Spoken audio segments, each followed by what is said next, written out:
really, really nice people in person, you know. And it's not saying that they're a character. I just think they have to do talk to people a certain way, you know, to people think it's cruel, but I think it's actually compassionate. To be nasty online? To call out people. I mean, there's different ways of being nasty, but to call out someone for being a liar, you know? Like, you know, I was just talking about Owen or someone like Milo. People might see them and how they act online and be put off. I see people who are calling out hypocrisy, calling out liars, and who want and understand that people are worth more and can do better. And so they have like a laser precision to open up someone in front of everybody. Okay, that's what it is. Like that's why when you see them in person, they're like very kind and you're having a one-on-one with them. No, Milo will certainly tell me the truth to my face. Like when I was too fat, we were sitting at a McDonald's and he's drinking. You too fat? I was too fat. Yeah. What were you weighing in at? I was like 30 pounds heavier than I am now. So I'm like 175 now. I was a little over 2. How old are you? 41. Yeah. Okay. So Milo's has a milkshake.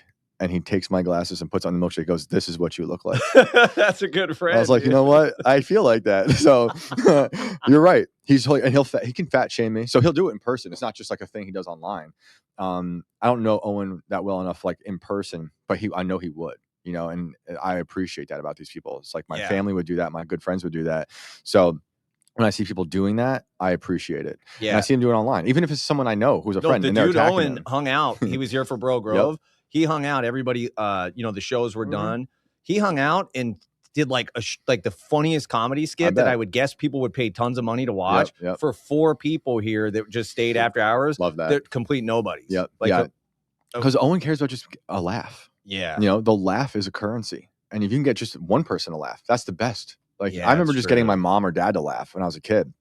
That laugh felt like getting paid. I did it in class. Yeah, of course. Yeah, it's the best, being the class clown. Like I couldn't even imagine if we had the phones then and you could video then and you could get that kind of a reach then. Because I used to love to make the class. Oh, me too. Crack up. Yeah, I think there's something to that about like subverting the routine. You know, yes. the daily monotony of like going to class. It's the same thing. You're tuned out. You're just thinking about like, what's the clock? Can it go faster? And then something happens where it throws off the routine. And you're like, that was the best. Yeah. I remember those times. But like grown-ups will live like that. Yeah. We'll just get in the monotony of life and not change anything. Yeah. I think you have to remember to laugh. Even if it's something that's like going to affect you. Like, Gavin, are we live? Oh, sweet. Oh, then never mind. I take back everything I say. I had a feeling we might have been, but I didn't see Tom leave. No, he does He snuck out. He crawled out. He does it at times. He did like a stomach crawl out of here. But no, laughing's so important. And so many people get stuck in their routine and they're just like, they become kind of puritanical. Yeah. You know, and not the fun way. Before we get too far, do you want another coffee? Because I'll get him to bring you something right now. Just an iced latte? Yeah, with some honey. It was an iced latte with honey? Yeah. Got it, brother. Sick. You don't have goat milk, right? You got goat milk down here? I drink it at the house. I do too. Yeah. I love goat milk. When we can't get the goat milk because they're pregnant, we get some raw cow milk. It's funny because in West Virginia, they outlawed it. What? Of all the things, like I could have a rocket launcher. Wait, you can drink Coca-Cola and you can't drink milk? Like they have to have some weird language they use where they sell it as it's called pet milk. You know? Oh yeah. That's what our milk here says it too. In New York, it says not for human consumption. In New York, I can't have a gun or a rocket launcher. Will you tell the girls to bring a iced latte with honey? I can't have any of that in New York, but in New York, you actually could get raw goat milk easily without all the loopholes. It was like ridiculous to me, but I love goat milk. Yeah, that's just weird, dude. Is like there's this thing that people have been drinking from the beginning of time, and like, oh yeah, no, you can't have that. This stuff that's made in a factory with like tons of stuff you can't even like say the ingredients. It's been on a truck. You know, for how long coming to the supermarket? Like, I'm like, no. And then once you start drinking that stuff, you realize it's like a milkshake, dude. Bro, you put it in your milk, in your coffee, it's so much better. Yeah. We started drinking it like 10 years ago because my son had some sort of milk allergy protein. You know, there's like blood in the stool. You know, and it was really scary. No, that's a lot of people now, though, dude. Because the way the milk is made, it's disgusting. All dead cells now. Right. So we immediately, we go to all the different people like Sean. You have a long reach. Is that you? Bro. We're playing footsie. So sorry. That's hilarious. I'm like, what was that? That's a long reach. Yeah, you like goat milk? Sick. Let's touch feet. But dude, that was so scary. And we were like, so we go to the shaman. She's like, it's the bad milk. What do you mean the shaman? She's not really he wasn't really a shaman. I've done a few like natural healers. Okay, know? Yeah, like people who are just like, we're not going to do vaccines. Yes, basically. Yes. And they were like, you're drinking milk, like whatever whole milk from the store. Do goat milk. And so we went and found goat milk, and I was like, we're never turning back. Yeah, this is the best. Yeah, I'm in the same boat. And funny enough, where we lived at the time in New York, right next to us was a goat farm. Yeah, that sold milk. Yeah, I thought it was gonna be like, how are we gonna find it? It was just right there. That's awesome. And we had goats. We never milked them though, because as soon as you sign up for milking, you got to milk them every day, and that was just like too much. That's a lot. But there's a sweet person here that like sells it. Oh, that's awesome. And they're eating like mulberry leaves. They're eating pasture grass. They're eating like organic feed, and so good. Yeah, it's another level. We make yogurt out of the milk too. That's very cool. Yeah. Wait, so you're kind of we were talking a little bit about it earlier, but you're like in the country, but not full on like homestead, but still like accessible raw milk and stuff like that. Yeah, we're like farmers markets on the edge of the country, like really rural, but also in like a smaller kind of. There's a bunch of small towns near us, and then an hour and a half outside of DC, in West Virginia, right in the Panhandle, and it's a lot like where I grew up in New York, which is also an hour and a half outside of New York City. But in the country, you like that farm. Hour away from the city vibe. Yeah, I like to be able to get away. Yeah, because I do like the city. You know, I'll always love New York City, despite all the problems it has. You know, now or yesterday or in the 70s, whatever. You know, but I love being able to take my kids to like a museum and show them some cool art. You know, look at the architecture, ethnic food, all ethnic grocery stores, sushi that's actually like delicious, not the kind of get from the supermarket. Although Publix. They're up there. Yeah, but if you've never been in like a Chinese grocery store, oh yeah, I have. That's like you don't have those in the country. Like that, I miss that kind of stuff. We don't have access to a lot of stuff. Like the country in New York where we're from did have a little more to offer us, but in West Virginia, not so much. But I love it out there, dude. It's amazing. It's pretty much a free state. So can you tell us? You grew up in New York then? That's what you said. You're in West Virginia now, but you grew up in New York. Yep. Can you tell us like your upbringing and like your whole story? Because I don't even know if straight Bible people know Shane Cashman. Yeah. My parents were harness racers. So like they were the people who sat behind the horse on a buggy and they raced. That was like a big industry. Like chariot racers? It looks like it's not chariots, but it's kind of like that. They're cool, behind, man. They got the whip. And that was their life. Like that's what my dad's family did. And can you bring him an iced latte with honey? Thanks, buddy. Whenever. You don't have to. Don't rush it. Don't rush it. Yo, thank you for this. I didn't even ask, but thank you. You think if I footsied him anymore, it'd come faster. Like, I don't know what's going on here. But so they did that, but then that industry died. Like no one's going to harness racing anymore. It used to be a big deal. Yeah, like, I never even heard of it. What year would that have been? So I was born in 85, but like from the 50s up to the 80s, it was a huge deal. And where? And that was in upstate? Up and down the East Coast. Okay, so, like, got it. In New York, we had Monticello, Goshen, and Yonkers. But in Florida, I don't know where they were, but it was somewhere on the East Coast in Florida. Yeah, Ocala is the horse capital of the world, so it could have been right here. And there's also something down closer like to Del Rey area. That makes sense. Because they used to race like rocket cars and stuff on the beach, on the beach down there somewhere. Cool. Because who was it? There's a I forget who it was. Somebody famous had their winter house down here, and that's what he was doing. Like was like racing like the rocket cars. And that stuff is crazy. So going fast, that's all they did. But then that all died out, and they moved in. My parents moved in with my grandparents, and my they kind of fell in like hard times. Oh, big time, yeah, because the industry was so bad, and like it was kind of great for a while. So early 80s, they lost their job, or 70s? Probably. I was born in 85. It was probably between 85 and 86. Yeah, there was a depression at that time, or a recession at that time definitely too. Not great. Yeah, and that industry just like no one was really going out to it like they used to. Wait, so you moved in with your grandparents when I was a kid? But baby, yeah, that's kind of cool. They took us in. I don't really have memories of that, but my grandfather, he was in the Korean War, and he got like newspapers, I guess, or classifieds for jobs that were open around the country, right? That were near military bases. Because I grew up outside of West Point. Right. So because eventually. Why did he want jobs out around military? I think he just got it. I think he just got the newspaper. He was a cop. Really? In Manhattan. Yeah. In the 70s. I don't think people understand how hard it was to get jobs back then either, dude. Like now you want a job, you just go on your phone and like you can find anything. Back then it's like classified. So hard, people man. Like word of mouth and stuff. And so he wanted to, thank you very much. Ooh, and I got that special glass. That's the best. So he saw in the paper like there's an opening for someone to manage a horse farm outside of West Point, right? And so since my parents had the horse history, we got that job. and we moved into this place in the middle of nowhere, no neighbors, on the bottom of a landfill. That looked like a mountain. It was beautiful, but it was trash, beneath it was a dump grass. It was, but it was capped. So it had like the little hooks in it that they could breathe.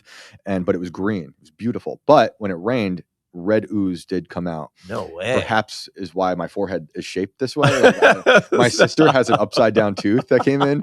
Like, we're a little mutant looking. Like, you could tell definitely on this end. Like, just a bit of a mutant. Normal. It's because of landfill. But that's where I was raised there for like ever. That's where we lived, and it was kind of a cool place to grow up, but weird because that's the New York place. That's like the New York place. Yeah. Okay, so I was reading the books in a lot of paranormal activity where you're from. Okay, so you're a kid, you live there, you had already moved in with the grandparents. Your parents kind of restructure in life. They get settled in New York. You're a kid. You love school. You screw around in school because then ultimately you become like a professor in a college. So like you were into school as a kid. How do you go from like school as a kid and all the stuff you're into then into like loving the paranormal activity? I liked writing and reading about it. And paranormal? Like I grew up in a strange house. At what age did you start being engaged in that? Probably early middle school. Bro, so you're like weird. You're like probably. I loved reading Goosebumps though, and I loved reading R.L. Stein Goosebumps, and I loved reading Edgar Allan Poe.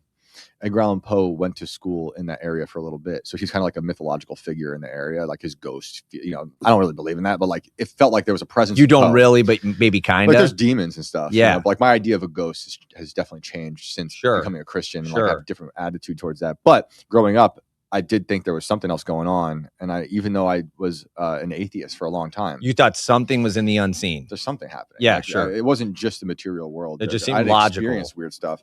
And so my dad had me start reading books like at a really young age. Not just paranormal stuff. I would read stuff like O. Henry or what was the other one? Not Flannery O'Connor. To Kill a Mockingbird, Harper Lee. And then I'm getting into like the Goosebumps. And so classical and little... Yeah. Weird stuff. And also like mythology. Yeah. Like I always loved Greek mythology. And then this house was super weird too that we lived in, because there's a lot of history there. It's from the 1800s. It was a stone house. Half of it was built before the Civil War. Half of it was built at the end of the Civil War. And there was always a weird vibe going on here. Because like, how old are you?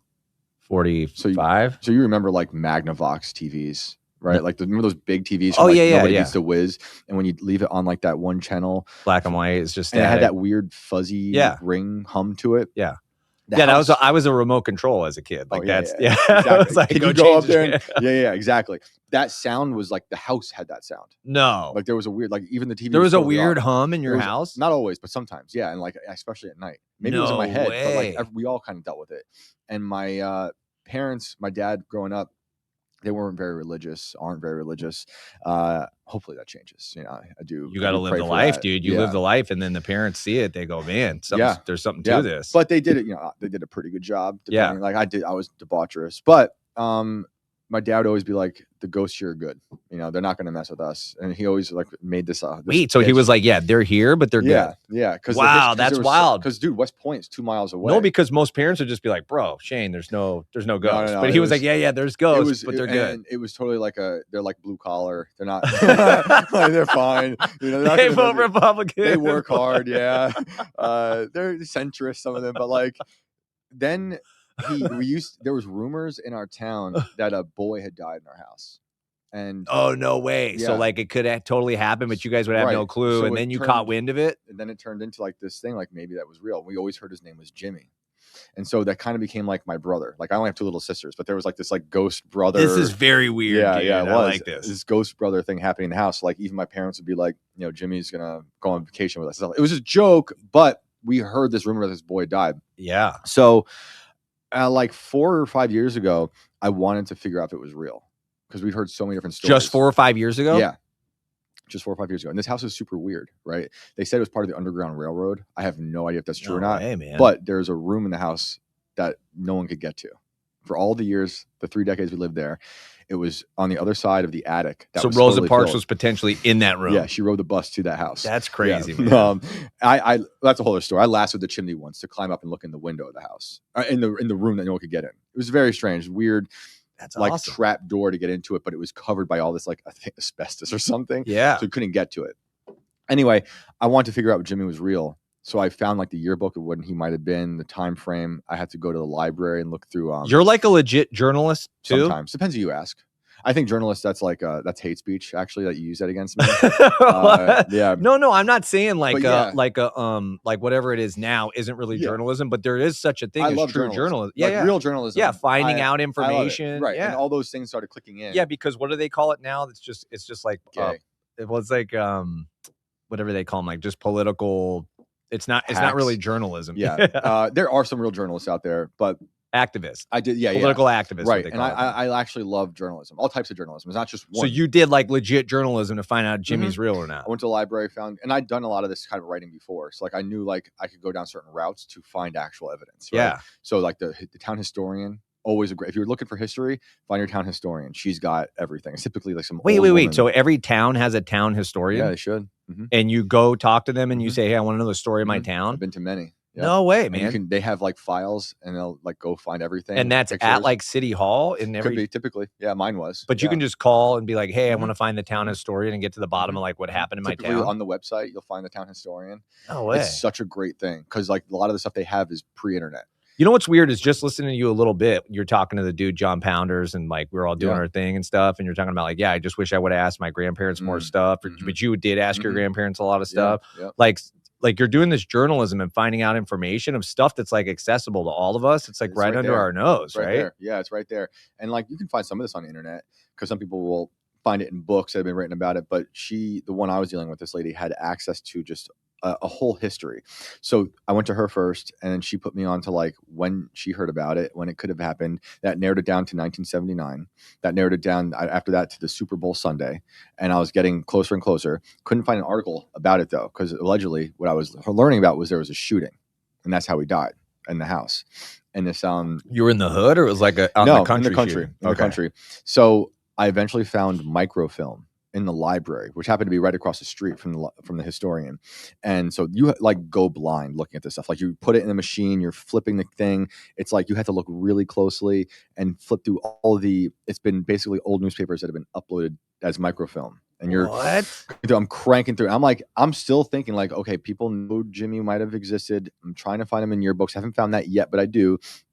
I'm like, but it could all just be like fake, a mythology that was created. Right. And then a little itty bitty article in the microfilm after hours of looking. You're just looking through this thing going with one eye. Years. It's like one of these things. It's like a big thing like this. Like a giant Rolodex, kind of like film roll in a machine. And you're reading all of it and then skimming quickly. Boom. Yep. And then Jimmy. Boom. There was a incident at my old house, the address. And this is when it happened. I was like, oh my gosh. And then I found out like, I think maybe after that's when I found the exact date because of the article. And then I could find people in town who might have been in the school at the same time, who might have known him. And then I'm talking to all these different people who knew him. Then I'm getting the story. And then his Super Bowl Sunday, I think it's Dolphins, maybe Redskins. You can 79 fact check that, but it's 79 Super Bowl Sunday. And his parents go to a Super Bowl party. Jimmy's home alone with his older brother and his older brother's friend. They think it'd be a funny prank to pull their dad's rifle and scare Jimmy. Not a good prank, which is in our back room. In the back room, the house is weird also because the house was built into a hill. So the back end of the house is underground, and the top part of the house is like you can jump out onto the grass and just be right there. Right. Look good. That's just me. I just look blurry. So in the back room, they pulled the trigger and they killed him by accident. And this is crazy, man. So how old was he? And how old were the brothers? Jimmy, I don't know exactly. Maybe he's like 5 or maybe he's 15. No, he was probably like 12. Okay, 13, got it. Yeah. So maybe older brothers. Older. Yeah. And so they pulled the trigger and killed him. And like just probably screwing around, not realizing it's loaded. So it seems, yeah. Wow. And that the back room was like our kids, like our playroom. You know, that's where, and like there's windows back there, but the windows are to dirt because it's built into the hill. So it's just a weird room. Windows to dirt? Yeah, because so they wouldn't have built windows if it was always dirt. It makes no sense. So somebody put dirt against the house at a later date. Wonder what's hiding in that dirt pile. I know. It's in the house is built in the hill. Do we know Jimmy's not buried in the dirt outside the window? I think I found his grave, but I don't know. You know, like I think I found him and his parents. His family moved after that. But yeah, like there's windows and like there's like some sort of cavity they made where sunlight can come down from the top, like a vent. So it's like sunlight and dirt, but it's dark and it's like a mausoleum back there. Very strange house. Bro, this is weird. So Jimmy was real. So no wonder you're into like paranormal and like. Yeah, I was around. I was around this it. This is like, crazy, man. So yeah, all that stuff. And then like that area is known for so many weird stories. So West Point being right there, a lot of weird stories. Also just war and death. Right. And that's Benedict Arnold. Wait, what wars were going on there then? Not there, but like it gave birth to all the generals. Every general from the Civil War on both sides was from there. Okay. Maybe give or take some. Right.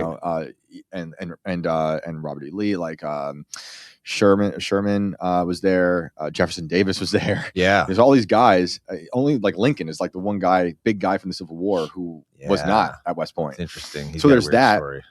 There's also Revolution times when George Washington was like, this is a great place to try to stop the British warships from coming down the river because it's right on the river, right in a smaller, narrow bend in the river. Right. Because they created a giant chain that they were stretched across the river to try to stop the warships.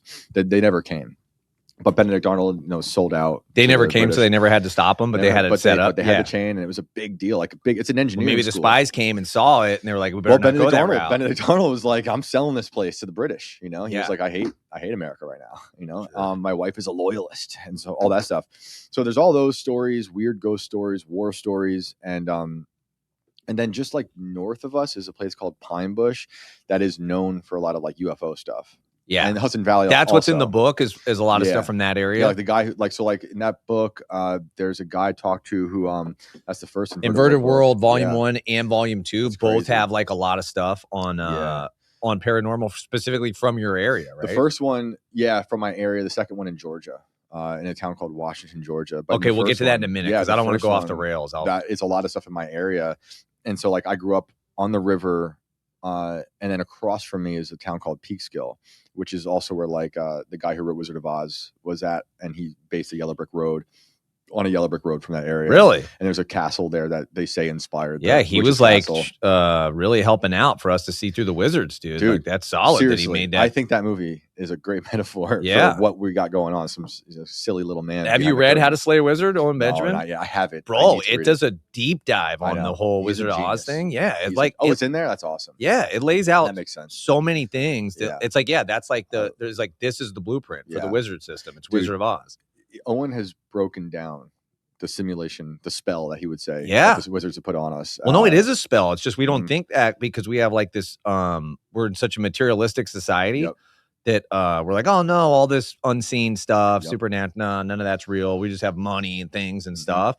And like in the Caribbean or in Africa or South America, like these people are under spells, but not us. Like no, we're under the most spells of anybody. Yeah, I was talking about advertising earlier. Like that's a spell. That's the major spell, and like the propaganda that comes out of that. How do they get everybody to stay in debt? Like how come people are not just like, well, wait a minute, maybe I shouldn't spend all my money on things I don't really need and just have to kill myself my whole life? Mind control doesn't have to come from acid that the government printed out. Facts. It's fear. It's propaganda. Yeah, and they sell you the spell. So I think he's so on with that. I have the book. I got to read it. It's an easy spells read. I'm seeing in the world. I need help breaking. He said he like spoke it to read it, so it just reads so easy. Dude, he's a genius. I think he's one of the funniest people. Yeah, legit. And dude, he was here, like I said, just cracking everybody up. The entire it was an weekend, honor for me to be at Bohemian Grove 2 years ago with him. Yeah, you guys were both. Yeah. Mm-hmm. That was the show that made it where Top ended up coming here because you guys got thrown out of Leesburg. This is where I wrote the jokes. I was the host of that show. I was here. I found this place and wrote the jokes in the front of your I shop. Love that. Yeah, I love that. I had this coffee. I sat there with my notepad, wrote all my jokes out, met Owen that night. I'd only known Owen. I'll get back to the ghost in a minute, but this is funny since we're talking about Owen. I met Owen because Kanye West put me in a group chat with Owen. And I've been friends with Owen. You're joking around right now. I thought you were being serious. I'm dead serious. Wait, so Kanye is like... I only knew Kanye because like we randomly met at my old just job. The three of you on this chat? Or no, there was a bunch of us. And at that time, it was... he was... Kanye was like, we got to write a prayer together. Wait, so you're buddies with Kanye? Or no, maybe not buddies, but you know him? But I didn't know him. Yeah. So like the new book I have coming out, it pretty much starts there with me meeting him and going to LA, go to church and all that stuff. And I go to LA, hang out, go to Bible study with him. Wait, with Kanye? Oh, that's in the book. That's not like a real thing. That's not out yet. Yeah, that's like a novel. It's a real thing. That really happened. Really happened. Yeah, like I really met him. You went to LA. Yeah, I've been. You and Kanye are like, yo, let's go to church. I've been a fan of Kanye since the very beginning. Spaceships was like the first song I heard. No, you're like a legit music guy. I love all music. I love metal. I love rap. As long as it's done good. Country. Yeah, there's stuff I try to avoid now that I used to like. There's stuff like subject matter I try not to get into. Same. But there's stuff I still listen to some rock and roll that I'm like, Well, no, some of the beats and like Top talks about frequencies and stuff. It's true. Like some of the Cypress Hill beats, dude, that I thought were so cool. Like, there is definitely demonic stuff connected to that with the skulls and everything. Yeah, but there's art I just can't help but love. And so you loved Kanye always. How'd you connect with him then? Like in the first place? So I used to work for Tim Pool. Tim Pool had Kanye on his show like 3 years ago. This is when Kanye's running for president. And this is when Yay 24, and he's also talking about contracts. Wait! Did I not know Kanye ran for president? Yeah, 24 twice. Wait, I thought he was buddies with Trump, wasn't he? Like they were, even at that time, sort of. But he was because I remember him having the red hat on and saying like, "Yeah, man, when I put this hat on, like I feel good." Yep, and that's all true. He did love Trump. He said he could run for president because Trump inspired him. And then he ran against him in 24.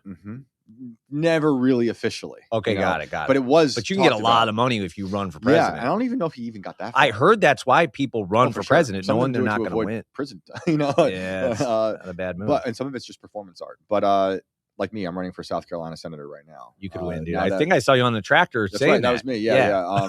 Darlene Graham is Lindsey Graham in drag. But so Tim said, you might want to come to the studio on this day, and I just knew it's going to be Kanye. I just knew. 6 months earlier, I tweeted out, "I will interview Kanye West." Okay, hold on. So when did you start at Timcast? Juneteenth, 2021. I remember being at the airport on Juneteenth. Yeah. 2021. Yeah. So when did Kanye come? When was this? Later that year. So same year, 2021. End of 2021. I think it was Cyber Monday. Tim hits you up. He says, "Hey man, I want to come by." Yeah, Kanye had been doing all the like podcasts. So when he said that, I was like, it's got to be that. It's got to be that. And he knew I was a huge fan. Yeah. I'm like a huge fan. So I went on that. I wasn't on IRL that night, but I was in the area, like in the studio. And it did not go well. Kanye walked off the set. I think I saw that. So like 10 minutes. The Jews? The Jews? Yeah, who's they though? It's a great, it's him and Nick Fuentes and Milo Yiannopoulos and Yay. Wait. Those guys were all together because they were at the time. Who all was in the room? Nick Fuentes, Milo Yiannopoulos, Yay, and then Tim's crew. Okay. And because they were all part of the Yay 24 team, like communications director. I forget their titles. Wait, and so Timcast is like the Jews are bad. Kanye is like, or no, the Jews are good. Kanye's like say that, but that was the vibe. I think what happened was Yay had exhausted all the talking points that he had for other podcasts, and then I think like Tim and Luke were kind of saying things that he had already talked about, and he's getting upset. But then also there was some pushback. I think it was like, who is they though? Like the Jews, right? Yeah. And Tim's so Kanye's kind of just tired. He's already been saying the same stuff. Tired, but like he's ready to talk about new things. Right. His bank accounts have been frozen. He's got people saying they're going to take his kids away. Kanye? Mm-hmm. What were they? The text messages. Freezing his bank accounts for? Because he said, "I love Hitler." No, that happened in a few days. Wait, the song? This is way before all that. This is So he made a song about that then, because basically that's what it was referencing. Dude, I'm sorry I don't know this stuff, dude. I'm so happy to hear this and understand it. I just know that dude Toad played the song and it was a banger. I had Tim play it on his show. Toad's version. Yeah. It's great. So version. That's where that started. Kanye said that and they froze his bank accounts for saying that. So he said, "I'm going to go DEFCON 4 or whatever on the Jews." It was a tweet. He was upset about contracts. The same kind of thing Prince was talking about. Michael Jackson. Jews were like the ones ruling over his contracts. And the people that he knew were involved with it happened to be Jewish, But he also said, like, "I love the Jews and I love Hitler," because he was talking about radical redemption. That was my takeaway with the book and everything. Like, we're trying to say we're totally rejecting victimhood. We hate victimhood status. I hate victimhood. Right. Dude. It destroys people, man. We need forgiveness, redemption, grace. This is a Christ-like thing to do as best we can in our flawed state, in our fallen nature. Say, you know what? If we forgive even the worst, we can move on. There's really bad people in the Bible, as you know, who are good. See Saul to Paul, like all this stuff. Yeah. So I saw him doing that, but he didn't say "I love Hitler" until after Tim. Right. This is right before I see him. He says that stuff on Alex Jones' show. But I think there was something else that Tim said something about, like, because you're black, you know, you might get the black vote. It was something like that. I'm misquoting it. And they're just, Kanye's like, and I could see it in his eyes as a fan. Like, I didn't know him yet at all. I'm texting people in the room. Like, it's going bad. Like, dude, you gotta, like, you're gonna fail. Back off. You know, I'm sending them an idea of like how you could pivot out of this. Yeah. Because like, this is there's like 100,000 people watching it live. You know, this is all live. And he gets up and walks off. So when he gets up and walks off, I'm like, I tell my wife, Nancy, I'm like, I'm going to go intercept Ye. You know, I know exactly where he's going to be. I'm going to go hit him up. And I did. I went up to him and I said, dude. That's freaking cool, man. You're like, I just watched him walk off the show. I'm just going to hit him up and say, hey, bro, I don't blame you. I know the staircase he has to come down. Yeah. Go right into Tim's kitchen and say, I told him you should go back on the show. You know, I'm like, I want to hear. That's what you said? Yeah. I said, you should go back on the show. I said, the first thing I said to him is, I believe in you. You know, I believe what you're doing. I love this. And I think it'd be awesome if you went back on IRL so everyone else could understand, you know. In his eyes, he was like, absolutely not. Yeah. So I took that body language immediately. Yeah. I took the social cue. And so in my mind, I was like, well, I'm just going to have every conversation I've wanted to have with Kanye, you know, in the past. Good for you, you know, man. So we talked about his opera. He wrote an opera called Mary. So he did the look. He's like, yeah, I'm not going back out there. And you're like, you know what? On second thought, how about, and then you just start rifling stuff?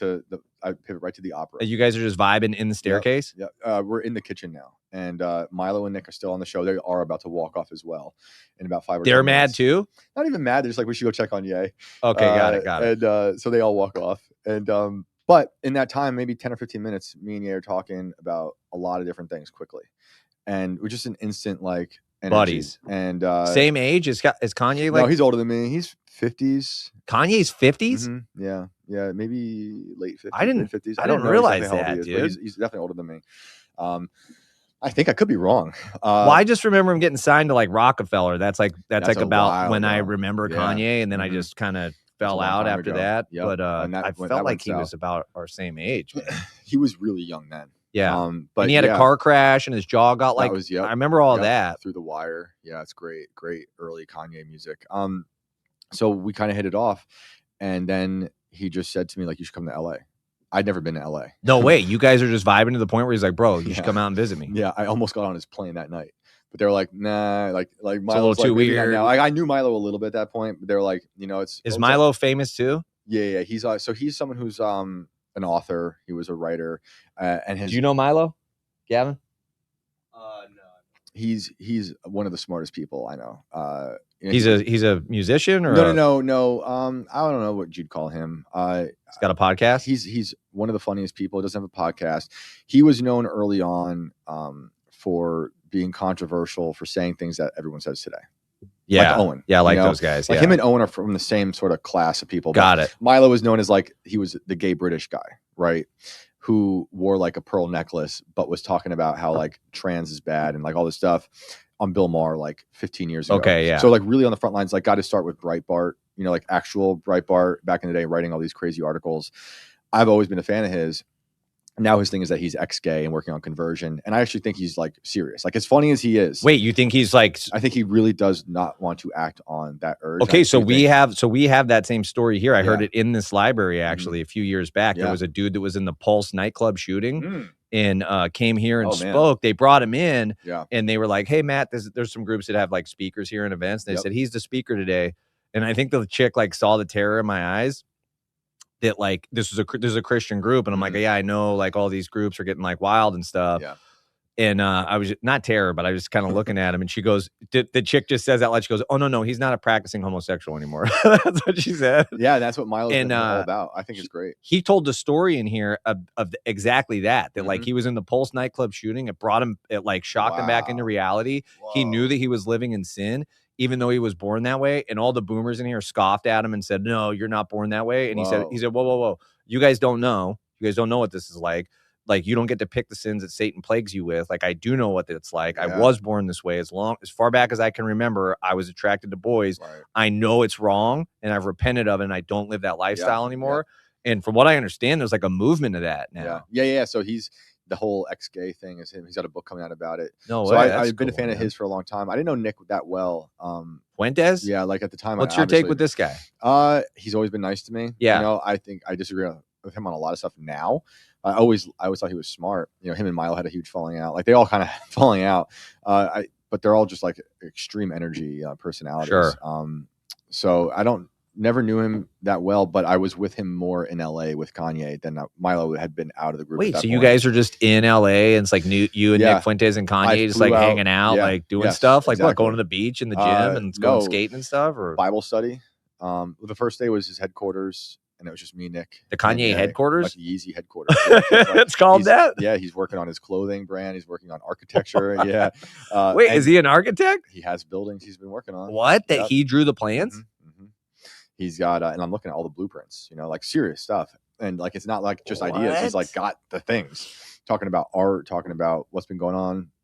Because when I was at the airport, between meeting him at Tim's. That's so strange. Sorry to cut you off, but I just remember, I'm thinking of stuff from like 20, 30 years ago. I remember him saying he was an artist, but what he didn't like about art is that you couldn't turn a painting up. Yes. And that's why he got into music. Yep. It was like it could create a vibe, you could turn it up, you could interact with it. Mm-hmm. So now he's almost kind of come full circle. He's back with like, he likes the art, he likes architecture, clothing, he does a little bit of everything, and he really is passionate about it. It's not just like a hobby. Like he really does mean it.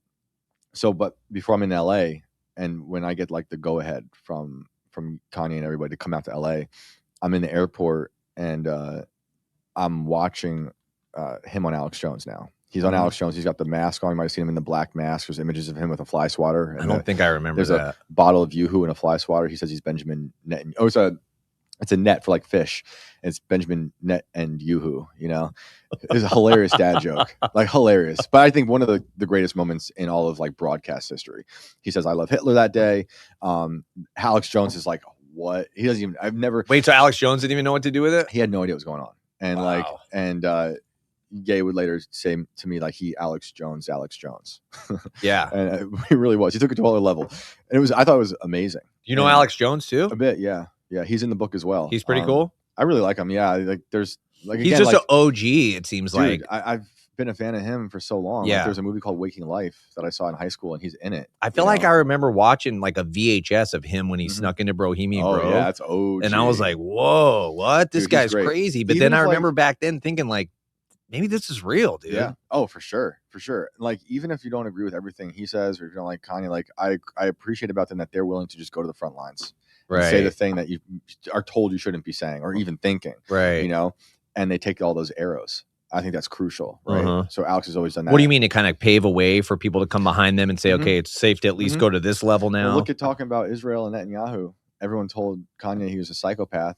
Now it's like everybody. Now that's what because it's clear as day, right? But he kind of broke open that part of the simulation, and at then it was taboo. At that level, right? The biggest artists in the world, right? So it takes those guys in the front line that do have the spotlight, and they do it. In my opinion, they do it out of the goodness. Like they think they're doing it for a good reason. Like right. It's going to cost them like probably album sales. Some people say like it definitely cost Kanye billions. He lost contracts with Nike. Yeah, the divorce was happening. All these things. Alex Jones is being sued for the GDP of France. For just questioning Sandy Hook after we know things like Operation Northwoods, and the government has tried to do things like false flags or carry them out, fake violence or real violence, right?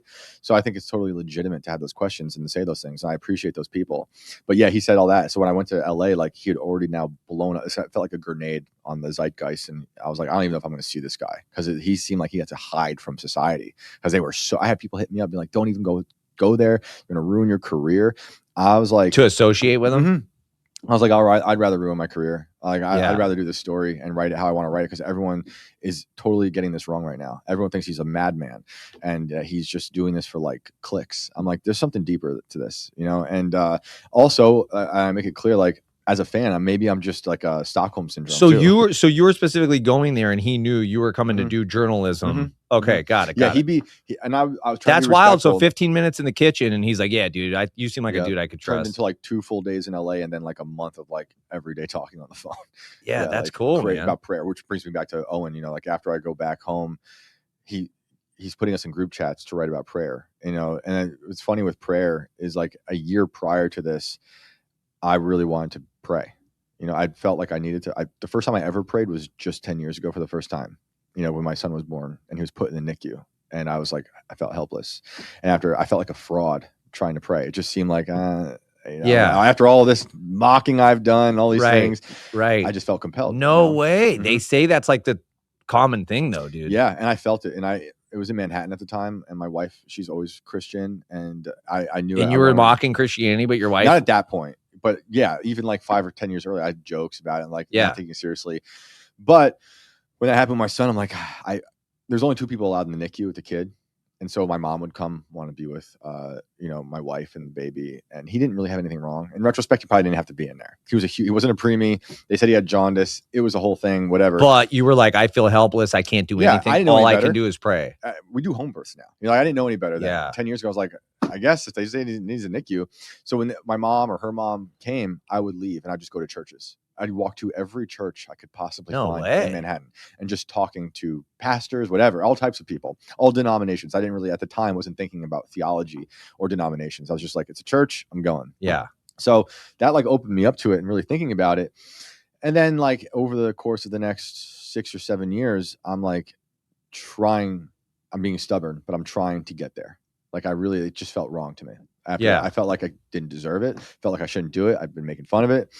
I had already accepted that my kids should be Christian. So 6 or 7 years, you're thinking like, I want to pray. I want to know God. I want to raise a godly family. I want to raise kids that know God. But I don't need it.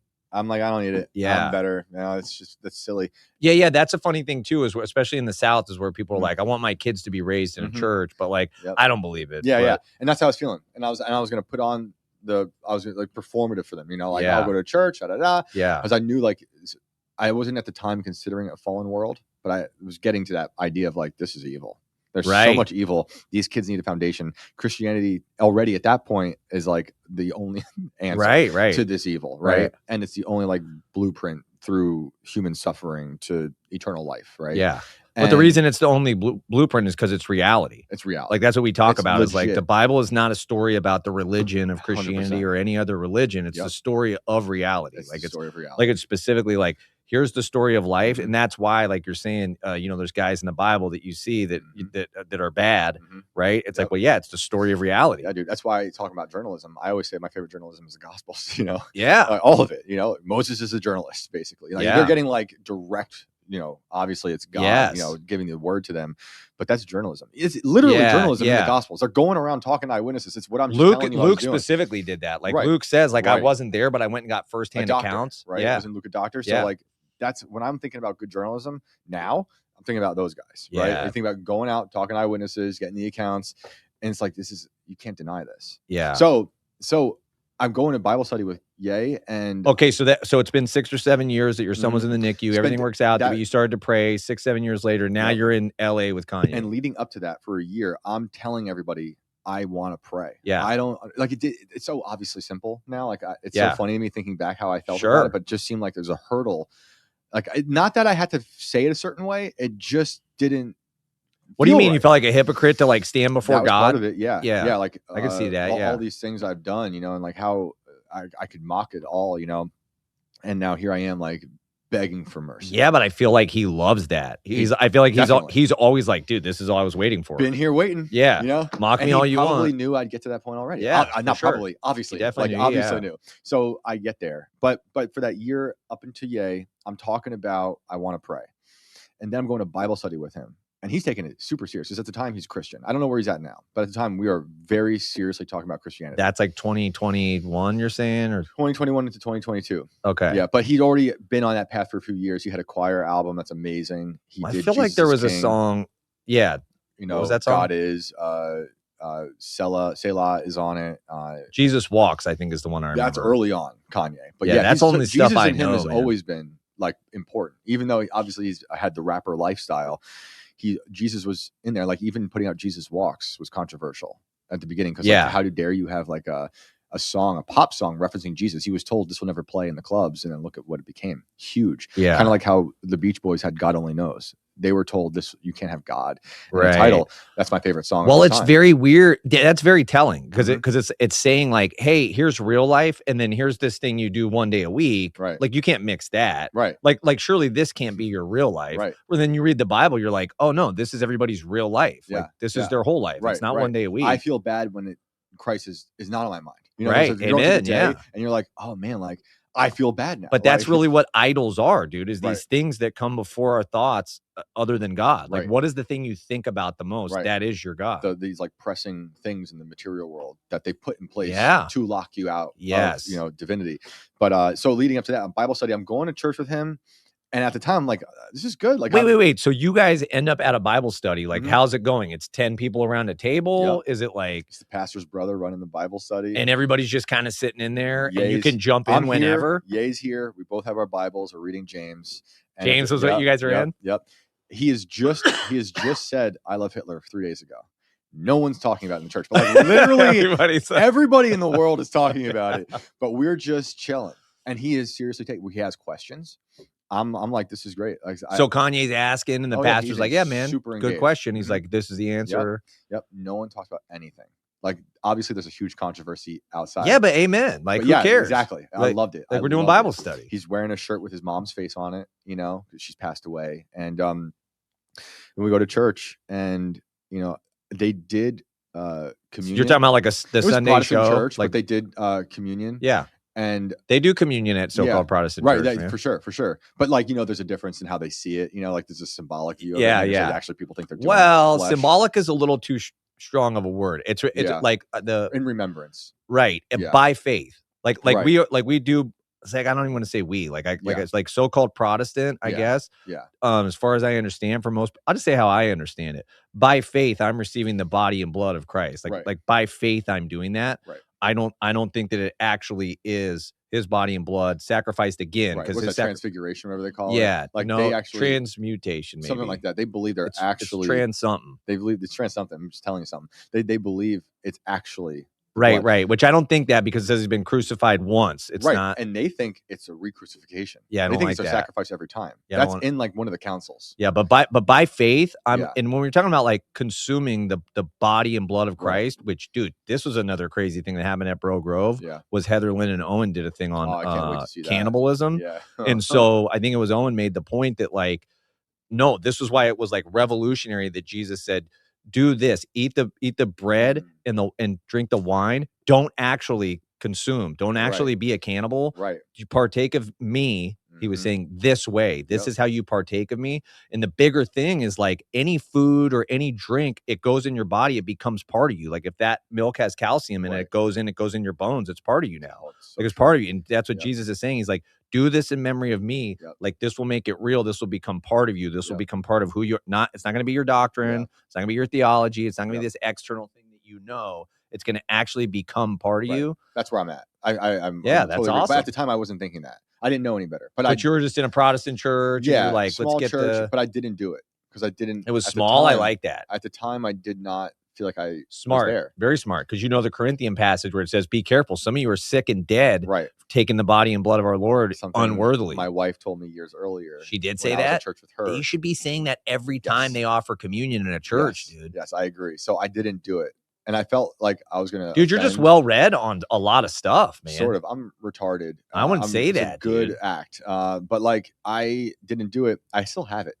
Yeah, because it was a little... because it was in the juice box? It was like a little plastic thing. It's a juice box. It's weird, dude. It's weird. And it had a little thing. Do you know Thomas the Paranoid American? Of course, yeah. Great guy. Dude, I love this guy, dude. I've done his show. Yeah, he's on you my have? show. Yeah, I love that dude. So he's...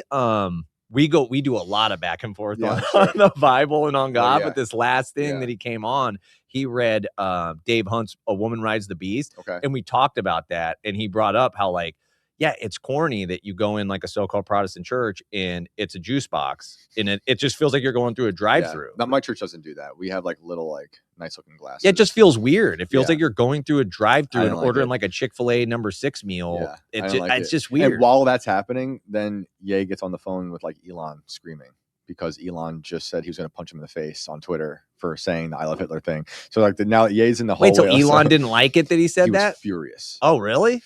Because they were tight? Thin-skinned guy. Yeah, they were allegedly, I guess, friends. And then he's like, now you're making me look bad because he kicked him off Twitter that day. Elon did? I thought Elon, that was his whole thing, was he doesn't kick off Twitter. He was so offended because Ye posted an image of the swastika and Star of David together, which happens to be a cult symbol by the Raelians that believe in like cloning and aliens and all this weird stuff. Raelians, they talked to... They're down here. Yeah, they they send Raven emails and they send Steven from Biblical Hitman emails and stuff. Interesting. Actually, I think the same guy was sending me emails, but I don't know how to get into my Gmail on the Straight Bible. Oh, that's hilarious. They I claim to have cloned a person here in Florida in the 90s. It caused a whole like stir. So that all this is happening at church with him, and then I go home. I think I'm never going to hear from him again. Like, that was crazy. I can't believe I had 15 minutes with this guy, and he knew I had all these stories, and he was like into it. Published. Wait. So at the church service on Sunday, they're like doing the music. Are you guys like raising the hands and stuff? Not like that. No, there might have been one of the two people who did one of those, but like it wasn't like that. But then the dude gets up and preaches. You know what was really awesome that day? It was a way of talking about the controversy without talking about it. Someone gave a testimony in church. Stage, right on, about forgiving their father for murdering their mother. No way. And what Kanye was saying was forgiving Hitler so we can move on from victimhood status, because we need to extend grace and forgiveness. Yeah. Even to people you think might be monsters. Yeah. So they didn't address it exactly, but by him saying that on the stage, it was really in theme with what was going on. No, that's world. And how often do you hear that? You hear people say that? It reminds me of this quote, man. Yeah. The Apostle Paul entered heaven to the cheers of those he martyred. That's how the gospel works. That's what we're saying, right? Is like you have to do this forgiveness thing, man. It's so important. It's so. So he's saying like forgiving his dad for killing his mom. Yeah, you hear about that with like missionaries too. In jail, where like a missionary goes somewhere, they kill the missionary, and then the child of that missionary goes back and like it resolves everything, and they're Christians now. So powerful. Yeah, wow, so powerful. So that was incredible. And we're sitting in church. The pastor has a sermon, and then at the end, the pastor and Ye play pool, and we're like hanging out in the back just talking. Is it a black pastor or a white pastor? No, white pastor, but he was like blackish because he had like a ton of rings. Like it was, he wasn't like a mega church guy, but he had like this kind of weird swagger to him. It was a little church though. Very small. That's cool. I mean, like the building was like not that small, but like there was not a big congregation. Right. And, did they have cameras like coming through the sky and stuff? No. No, because sometimes you go to church and there's a camera that's like on a thing and it's like coming down like this. There might have been one in the back for a live stream. Happening here, man? But I don't know. But like TMZ knew about this was Kanye's church. So there was like people waiting and stuff outside for whatever, and like people waiting for photos and stuff with Kanye afterwards. So after church, I'm like, I can't believe that happened. He knows I'm recording our interview like after before Bible study, and then afterwards, and I'm writing down notes and all this stuff. And afterwards, I'm just like, all right, man, peace out. Thank you so much. He's like, no, get in the car. And he puts me in his crazy, might have been a Lambo or something. And I have no idea where we're going.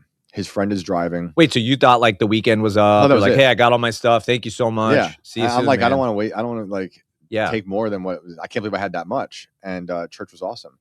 But he's like, no, come hang out. I'm like, all right. So we get he gets a chicken sandwich, and then we go to, I don't know where we are, but we're dropped off. I don't know what it is. I later find out it's a crazy hotel over the Pacific Ocean that he had like a studio in. And we just go upstairs and start talking. And he starts like saying some pretty cool things. And he's like, you should be recording this.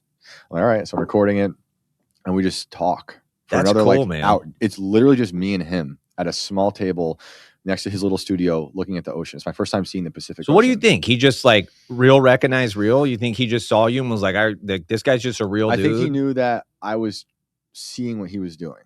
Yeah. And seeing past like whatever provocative aspects were to it. And like he couldn't have like a normal mainstream so-called journalist. Yeah. And he knew I was a real fan. I'm referencing like not just like deep cuts. I'm referencing like interviews and like passages and like what it's like to collaborate with He's him. like, okay, this guy gets it. I'm gonna open up with this. So I think like there was some rapport there, and he and then we start writing lyrics together and stuff. It was like ridiculous. Wait, you were writing some of the lyrics too? Watch him record a song right in front of me. I mean, this dude works like insane. He's grimy, dude. No, it's amazing. Like it's just the beat is made. The producer shows up. He's like, he listens to it. He's writing down stuff. You don't realize like he's asking you for ideas. Like he's just anyone in the orbit. He wants whatever ideas, and he turns into his own thing, and then boom, lays it down. That's it. It was incredible. But then that was a crazy tangent from Owen and the group text I go home. I really think it's over. I'm like, I'm never going to hear from him. I don't expect to, right? But he had my number. And so then after that day, you go home. Like after the day where you're like in the studio, just you and him doing the thing, you get more audio of him. Oh, yeah. You get more stuff. I have audio of songs no one's ever heard. And the whole idea is that it's going in a book? At the time, just like a profile, like a article, that I expanded on a lot. Where do you post your articles? Those early ones were at a place called Scanner. Maybe it was called Scanner at the time. It was Tim's stuff at the time, but like, there was 2. It was great when we published it. Wait, it was Tim's stuff. You're saying that it was his website. Okay, so you as an employee for Timcast did this work. Yep. Okay, got it. Like doing journalism over there for that, and then the website. We killed the website. Like the article was so big, like Kanye was like shut down. It was the craziest thing I'd ever experienced. It's the first time I wrote a story that had any like traction like that. No way, man. And so Ye just kept hitting me up, randomly. I'm like, oh, this is great. I would be out. I'd just gotten home, out to dinner with my family. And all of a sudden there's like, oh yeah, he's calling. And so I pick up. He's like, guys, I got a break. What do you think about this? He's like rapping about Teslas. And he's like, what do you think?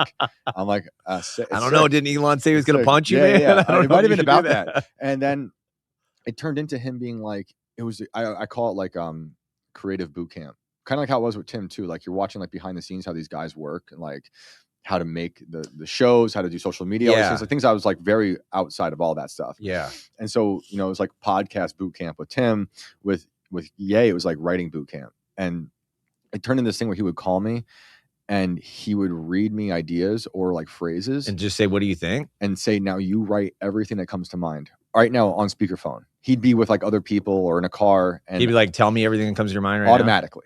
Don't hold back. And then the second you say something that sparks some idea, he goes off on another thing. And now he goes off and gives you more ideas. And that's how he kind of creates content. So, dude, I could see where you would be valuable then, too. As crazy as that sounds, like you'd be very valuable to somebody because you have a very like thinking brain and you could like come back with something very witty and creative and you'd be like, okay, I like that. I'm going to go with that. Also able to like reference other music, like outside of rap. Yeah. I know he likes, he likes all types of stuff. Yeah. So I'm like being like, this could go with that and that. And like, it was just fun. That's wild, I learned so much like that. And then that turned into, I need to learn how to pray. Him saying it. So after all this time of me saying to my friends and my wife privately, I'm trying to figure out how to pray. Kanye says to you, I need to learn how to pray. Yeah. So I'm sending prayers back and forth. Like, just like, how do you address this stuff? How do you talk about this stuff? Like, what are we talking about here? And that turned into then bigger group chats that then got to Owen. and so it's me, Owen, other people in the group chat. And Owen's pretty much in there. Dude, I wish I still had these. They're so funny. And I only knew Owen as a fan at this point. Like, I didn't know him at all personally. And Kanye's like, I just want some like levity to the prayer. I want something funny. So Owen's like kind of writing like appropriate jokes. Wait, what? So dude, this is a big group text with like it's prayer, but he's like, wait, I want to loosen it up a little bit. It was like his cousin. Like he would hit me up and be like, this is my cousin's number. Please talk to him about prayer. So like he's sending me like assignments, I'm hitting up his cousin. And his cousin like politically didn't agree with him because this is like Trump and like conservative era, Christian era. Oh, his cousin's Christian, but like politically different. But his cousin loved him. This is not the cousin that sold the laptop. That's like deep Kanye lore. This is another cousin. Wait, there's a cousin that sold his laptop? According to the songs, there's a cousin who stole a laptop and sold it. These guys in the laptop. But this cousin was awesome. And he's just like, hit him up. He'll help you out with prayer. So like then these group chats grew into like all these different people. Fuentes was in some of them, Owens and others. And then you find yourself in different group chats. There'd be like one about politics, one about prayer. This is how he always is. It was not unique to just this time. This is how, as a fan, I've known that this is how he acts. So I wasn't surprised.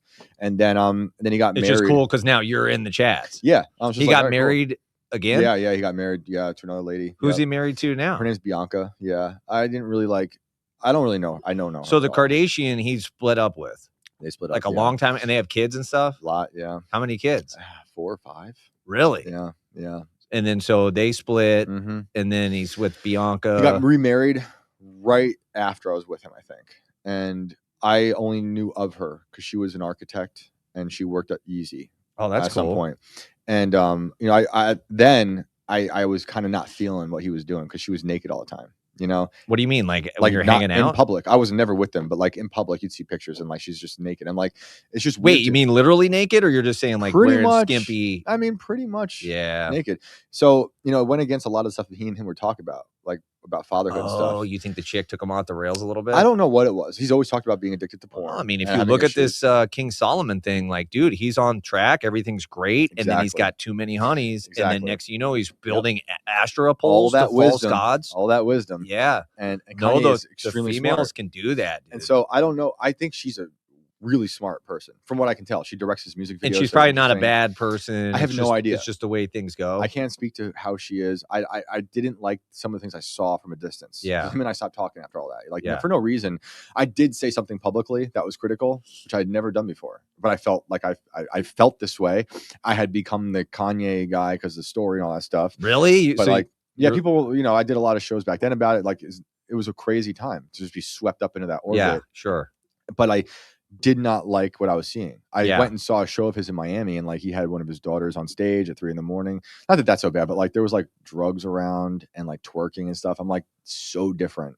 Wait, you're saying like, bro, we talked about all this stuff and you were like totally anti this, and then now it's like crying about like what we were calling the empire of sex, like Hollywood, right? Yeah. And what the Kardashians meant to that. And like he but I don't know, man. It's a long game. It's a process. Yeah. And so like I think you can end up in this place where you're crying and you have such clarity, you have such revelation and insight by the Holy Spirit that you're just like, I know I can't do this. I can't.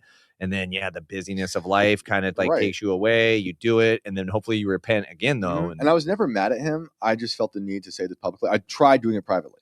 He changes his number so much. Yeah. And I still know people who are with him that they were like, I got his number, what was allegedly his number. And I did want to do it privately. And then I'm like, I need to say this because I want this to get to him, And it was about like your daughter North is like, I think, for lack of a better word, like the North Star you could have right now to help guide you out of this back to Christ. She seemed like a good kid.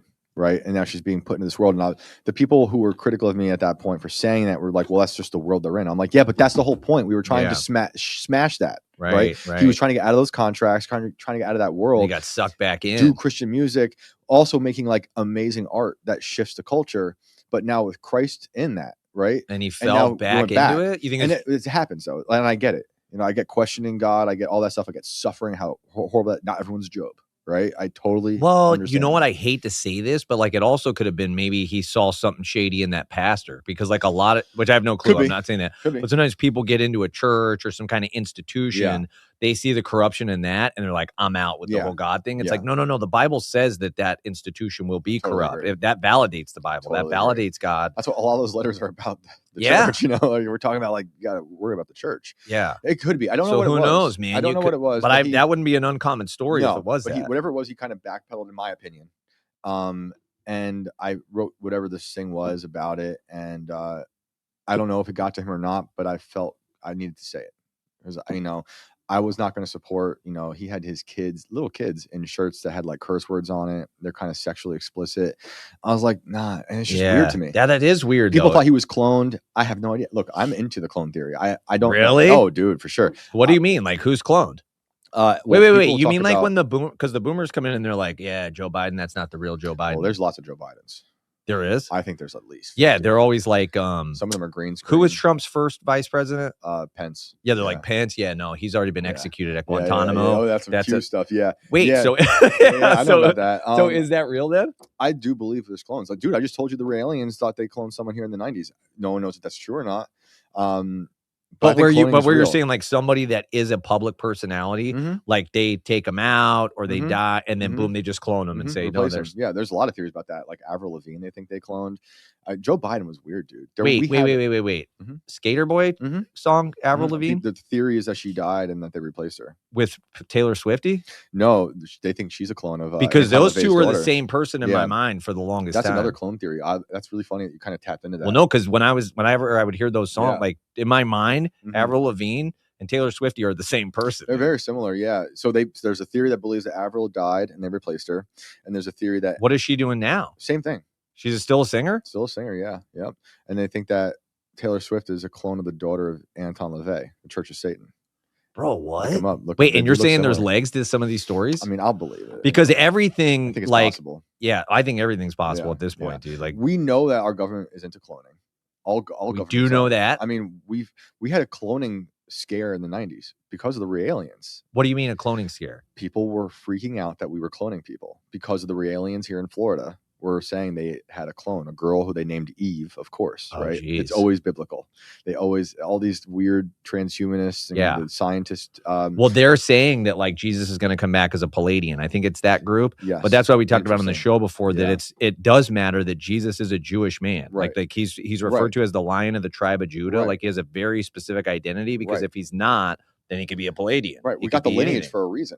Yeah. And I know there's a whole thing now about like how there's politicians saying Christ will forgive the aliens and stuff. He died for the aliens. I'm like, that's a weird one because it's all about the descendants of Adam, man. Right. Like, stop. Like, what are you doing? Yeah. What congressman, like, theology? But yeah, no, the cloning I do think is a real thing. I do think there's stuff with like all the abortion. Like abortion to me is just human sacrifice. Right. Because could you take that DNA and just make a human with it? Yeah. It's always bothered me like what happens with it. Because there was footage of and testimony from people from Planned Parenthood who said there was the one instance is in college in Pennsylvania, a lab there taking the remnants of dude. If all you don't even have to be a scientist, just watch the first Jurassic Park. You're like, yeah, they could do this. They're doing that now too, though. Do you know about de-extinction? Not to get too crazy off the dinosaurs. They're making. We're already way off the rails. Wherever we started at, I don't even know how. I love it. Wait, so I thought the guys make fun of me because dinosaurs aren't real. Dinosaurs are not real, but they're making them again. Dragons are real. No, they're the colossal, right? Colossal fiery serpents. Exactly. I mean, I don't know how they draw all these things and all these different cultures all around the planet if they didn't exist. George Washington didn't know about dinosaurs. That's all new. It's all new. But colossal biosciences. But if there is a T-Rex, it's very much like a chicken, dude. If you watch a chicken hunt around the farm, dude, like imagine if that thing was 25 feet tall, that's a T-Rex, dude. There was something. You know, like I just think what they've been trying to sell us is a hoax. Well, they say there's no full skeletons of a dinosaur. That they find a couple bones and then they just add these other ones. It's fake. It's so fake. But this company is trying to bring back the woolly mammoth, the saber-toothed tiger. They brought back the direwolf, but what could go wrong? But again, the direwolf they brought back is only like aesthetically a direwolf. Is that a giant wolf? It's a big wolf, yeah. But its insides are just like a gray wolf, but it looks. Wait. They already did that. Already did that, yeah. No, a year and a half ago. Yeah. They brought a wolf back from extinction. Mm-hmm. Where does it live? I think it's in Texas or California. In a zoo, some sort of compound enclosure. Mm-hmm. For now. Okay, hold on, because we're like I want to ask you like 10,000 things. Yeah. Okay, so we definitely have the cloning of humans. Are there any like human clone stories that we should touch on that are like this is a real intriguing one? Well, the Raelians believe they announced that in the 90s they created the clone named Eve. That created the clone like panic, so much so that Bill Clinton had to come out and give like a speech. How come I don't know any of that? Dude, this is a crazy thing. So he had to come down and be like, hey guys, the cloning isn't real. We can't play God. Like all this thing. Like literally he did. I think they passed. Wait, I remember that conversation. We can't play God, but it revolved around stem cells. It might have been about that because you have to remember at the same time, we're also dealing with Dolly the lamb, right? Dolly the sheep, whatever. Like I think I remember that. They cloned that. Sheep. Yeah. Cloning's been trying to happen for decades and decades before all that we know about. Yeah. Like so, dude, if we know about it, imagine what they're doing. We don't. Exactly. So I think they have been working on humans. Okay, so if there's that much that we know, you're right, and that was 30 years ago. Like, there's no way they're not cloning. There's no right now, and we'll get back to Colossal in a second. But right now, Brian Johnson, he's like this biohacker guy. He like started. I think he made money off Venmo and stuff. But he's one of these guys. He has a shirt that says "Don't die." He wants to live forever. Transhumanist, and he. Just the other day, or maybe it was a few weeks ago, said that he created a clone of himself. Now, clone is doing heavy lifting because it's not exactly the way we would think of a clone, but he has a petri dish that is growing replacement organs for himself. So where when his organs fail, he can insert new organs that are his own organs? So then we have that, okay? We also have Colossal Biosciences, who was doing the direwolf thing. They're funded by a guy named Tim Draper. He's a billionaire. He also funds the creation of headless human bodies. For lab work.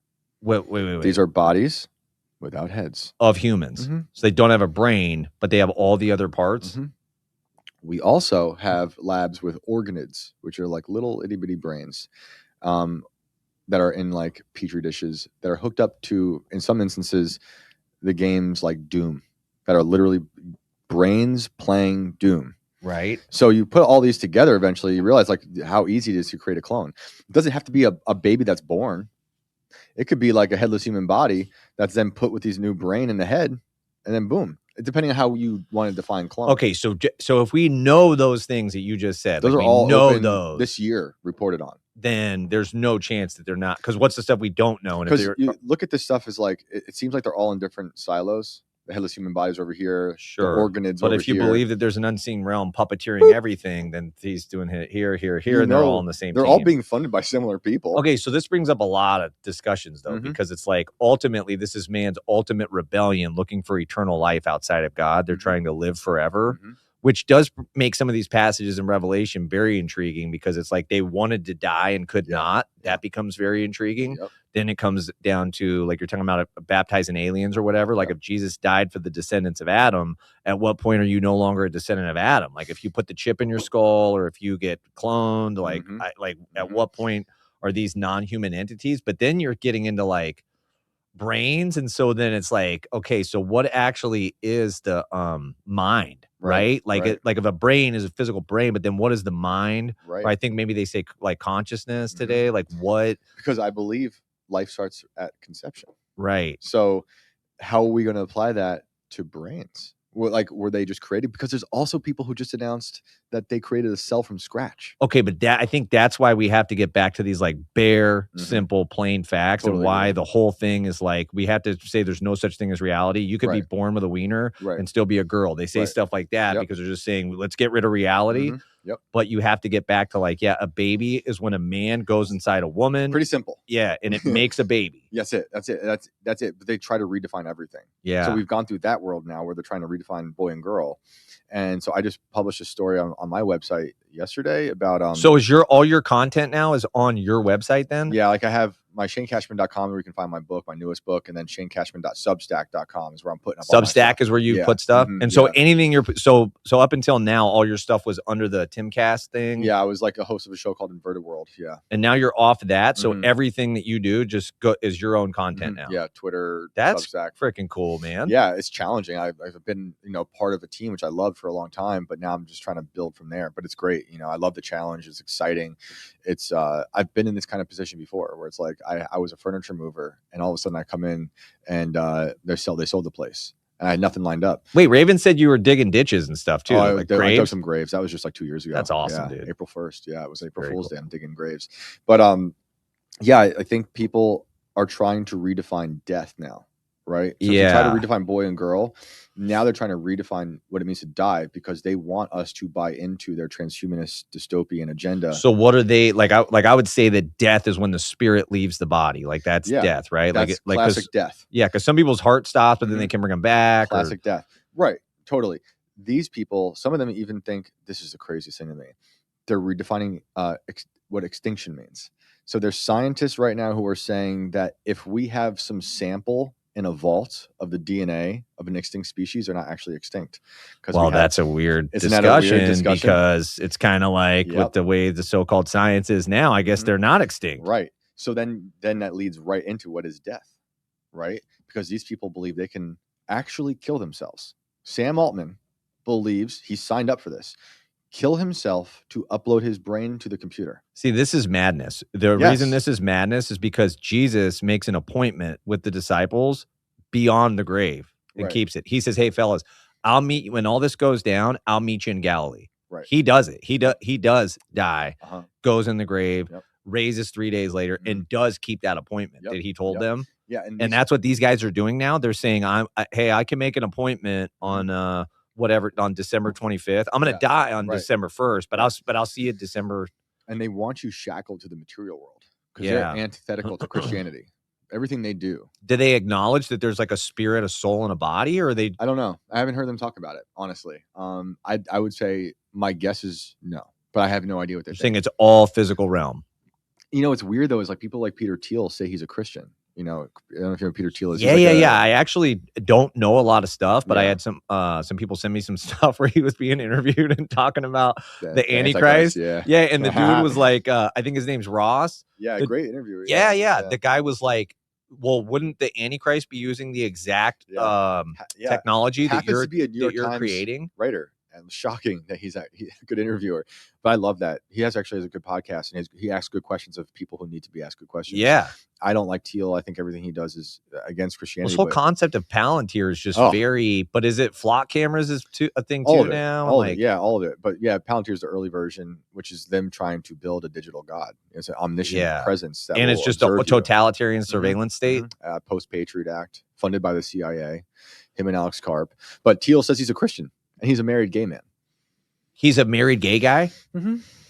Who's obsessed with the Antichrist, who says people like Greta Thunberg are the Antichrist. Like, I don't like Greta Thunberg, but I don't think she's the Antichrist. Wait, is this the chick that's against global warming? Yes. He says that's the Antichrist. That's what he says, the Antichrist. I'm like, really? Like, I don't like her. I'm not a fan. But like, I should find out what's going on, like in the in society it's more, dude. It's all a disease. I know, but the more I find out, I'm like, this is crazy, man. It's a circus. It's a circus. But like, this guy has so much power, unfortunately, over our reality. And like, is he buddies with like Trump now, or biggest funder of Trump since 2015, and then sort of backed off and has government like contracts? So the CIA and stuff? literally funded him to start Palantir. He made his money off PayPal. They call it the PayPal mafia. That's him, Elon Musk, Reid Hoffman, all those goons. And so Palantir, funded by the CIA, and the CIA has their own venture capitalist like arm. And says they were like, oh, this is great. We can like collate all this data and like observe everyone and like stop terrorism. That went well, right? And then Alex Karp is involved. Alex Karp says he's a socialist up until like yesterday. He's all now they're MAGA.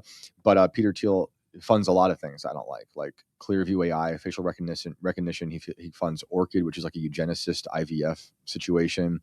He funds Rainmaker, which is the guy who does cloud seeding and like fake changing clouds. The weather. Mm-hmm. I don't like that. Me neither. And he also created JD Vance, right? Like he plucked JD Vance out of obscurity. Yeah. And from college, gave him a huge job at the venture capitalist firm, gave him a lot of money. The most money I think ever given to a Senate campaign was Thiel to Vance for Ohio. Mm-hmm. This is why I call him Hillbilly Obama, because their ascent is so similar and inorganic. Right, you're senator, then you're this, right? Wait. You're saying that the dude JD Vance had a very similar path as Obama, which was weird because like whoever, I forget which presidential election it was, but when Obama was not president yet, he like gave the speech and the media was just like pumping him up. I was like, who cares? This is just some guy, dude. But they knew they were going to make him president. Yeah, okay, before we go way off the rails, because that was a great point. You're saying like all these things are ultimately connected. Yeah. So what is okay? So they're cloning people. Yep. They're bringing back wolves, potentially so-called dinosaurs, maybe woolly mammoths. You have like that angle. You have the Palantir thing. You have like this surveillance state. Mm-hmm. Where do you think like that? If all this is connected, like where do you think this is going? Just an all-out totalitarian state, and then I'm guessing you probably know about digital coins and stuff too, Bitcoin like crypto stuff. Yeah, a little bit. I'm not really into that stuff. But so you don't know if like maybe it's all gonna but it's all gonna tie in. Yeah, of course. They want a social credit system like what China has. So they want to be able to demonetize you or debank you or punish you in some way, whether it's if it's a cryptocurrency or a government based, right off. So I think that's where it's going. I think it's gonna be hell on earth. Like in their own weird dystopian way, but they literally think they're making heaven on earth. Right. But to them, this is paradise. You can't make heaven on earth. Right. Anyone, whether it's Jews or certain Christians who believe they can actually engineer the return of Christ or the Jews for their Messiah, whatever. Because there's like the 7 Mountain Mandate Christians who think like we can take over the 7 institutions and we can engineer the return of Christ. Yeah, I'm not that. Man can't do anything. I'm not that either. I don't even know if he does say this gospel of the kingdom shall be preached in all the world as a witness, and then the end shall come. So in a certain sense, as we're preaching the gospel to the ends of the earth, there's a part that we play in it. But as far as like that 7 mountains thing, it's like we're gonna outworld the world. No, like we're gonna like go in and take over these. It's like, no, you're missing the whole point of the Bible if that's your bad take. Theology, like to me, like it just makes no sense. Or it's like the Jews and the red heifer. Like it's the same sort of thing. Like we can engineer this. You can't. But I think what they're trying to do is build their own version of a god, right? Yeah. Is it AI? AI is form of it. It could become that, like a little G god, obviously. But I think that's what they see. They love that. They've called it that. Like that's their words. I'm not just putting the words in their mouth. They literally, Elon has said, he used to say we could summon a demon. Oh no, he said we could summon. It's like a god. Now he says we're like summoning a demon. Yeah. Or it's paradise. Yeah. Or it's Skynet. Yeah. But all of his marketing is saving humanity. He's going to Mars to save humanity. He's building Teslas to save humanity. I don't believe anything he says. Yeah, it's nothing. Just money. I think he's a complete fraud. I really don't trust him. There's a customer that comes here that worked in that same circle and had the same take on him too. Yeah, just that he wasn't definitely wasn't brilliant. It wasn't the guy coming up with any of the stuff. And he's really thin-skinned. I've seen him. I saw him interact with Kanye on the phone. You get mad because he posted an image. You're the free speech guy.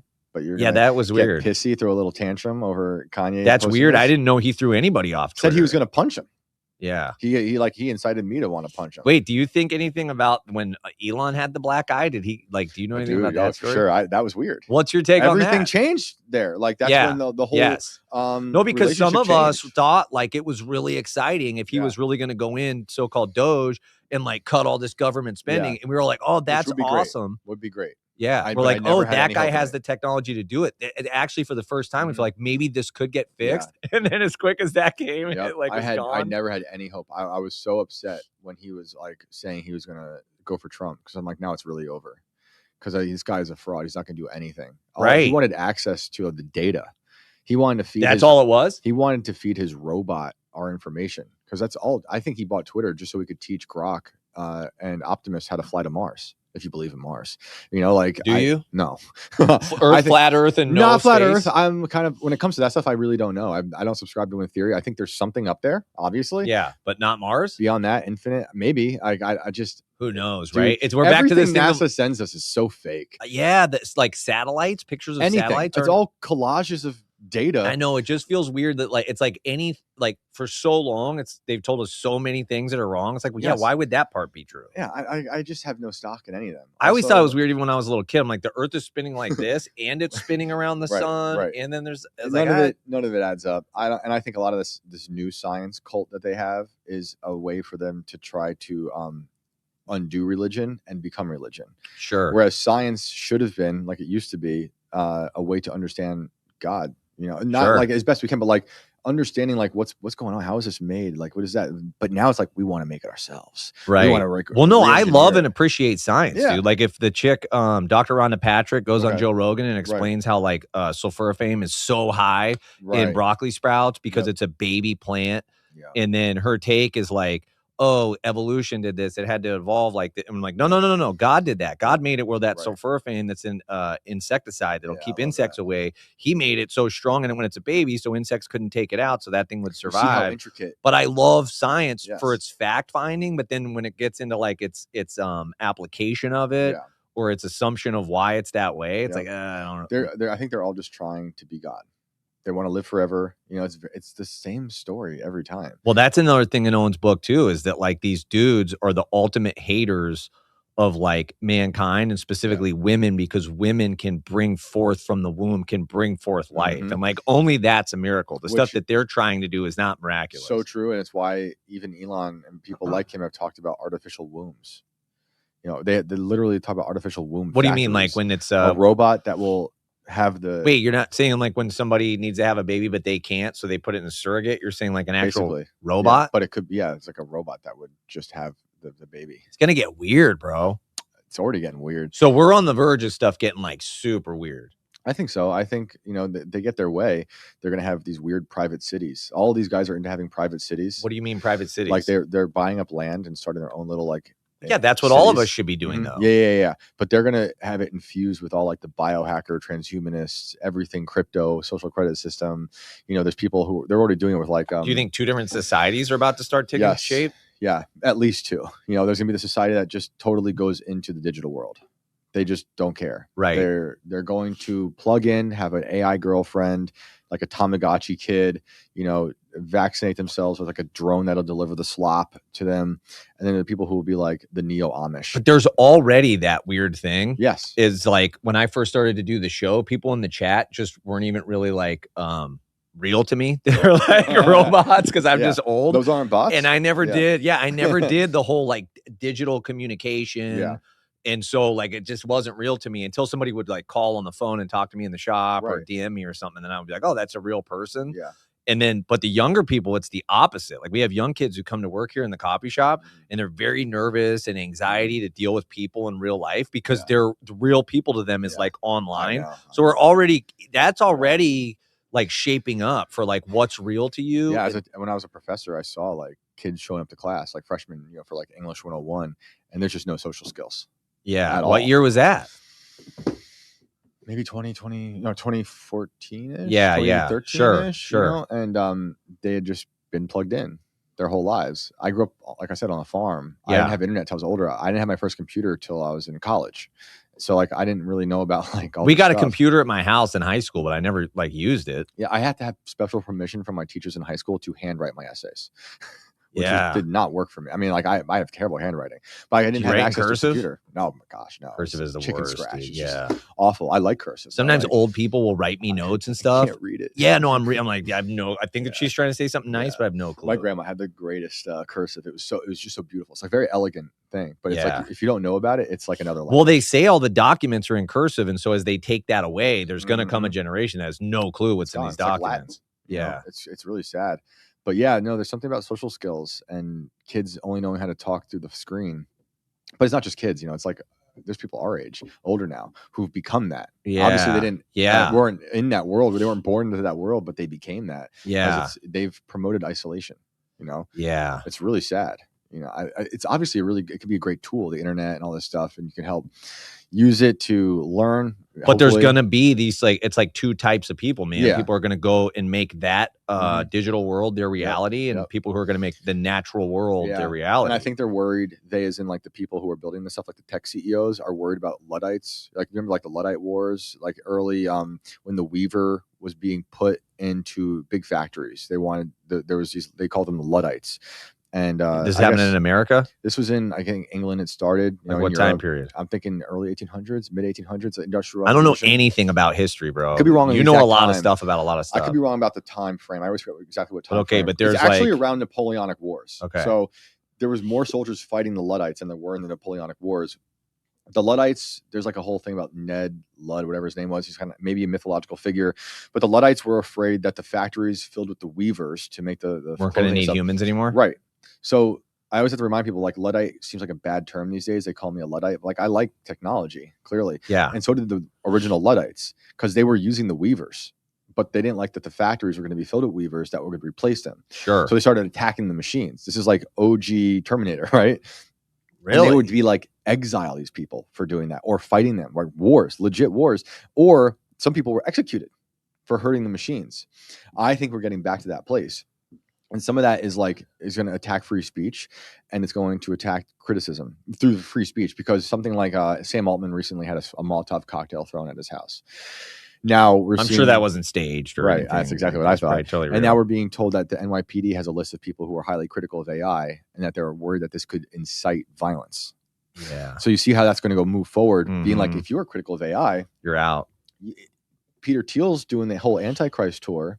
He is literally saying that he believes I forget the wording, the disciples of the Antichrist, however he puts it, are the people who are critical of AI. I'm like, yeah, this is weird. But this is a weird thing too with the with this whole idea that the Luddites were the ones that were trying to take out the weavers. Yep, the factories. And so you're thinking that, like, that's coming back. Yeah, we're already because of technology. Look at people taking down flock cameras. Yeah, to me, that's Luddite. But I think that another thing's coming back too, which is I think I don't know enough about history, but from what I understand, it's like the Industrial Revolution, maybe around this time period is when people went to work for the man, for the big business. Yeah, but until that time, historically, I think people had their homestead. They grew some of their food. They did, and maybe they were the butcher or the baker, or the candlestick maker, but they were all predominantly self-employed, right? Yep. And it does seem like with this, if AI, the way it's going to go is if somebody's writing code, they're either going to use AI to start their own business doing code, or they're going to not have a job. Yeah, so everybody's going to go self-employed or just Yep, and it's kind of how I feel about what they're going to do with Neuralink too, like the brain chip, right? Like how it is with the iPhone or the smartphones. If you don't have one, you're kind of outside of society. It's like very rare to see. Yeah, but if you grow food, right, like, and you can sell food for a living, and like, who cares? Yeah, I think that will take off. I do think the tactile world will have a renaissance. Yeah, I'm already seeing that in like a lot of music. It has to, but I'm almost like, dude, if everybody saw it in 2020, I remember people saying like, I'm gonna start growing my own food. And none of them did, dude. I know. So I'm like, well, shame on you, because if another thing happens, like, you got a warning. Yeah, start now. It's never too late. Like, you do need to start. And I like that about COVID. COVID was a blessing, I think. In many ways, like, it was awesome. Like, that you got to learn, first of all, who amongst your friends is a tyrant. Also you learn who's brave. Who's going to say no? Yeah. Well, we also, I feel like we got a front row seat to I think the Lord loves us and sends us types ahead of time. And so we do know there's coming a day where if you don't take this mark, you can't buy or sell without it. And that happened with this injection. They said, if you don't have it, I have buddies that played in bands that couldn't like play in certain arenas unless they proved they had an injection. And then there was people who couldn't go buy in restaurant. I mean, that was selling, that was buying.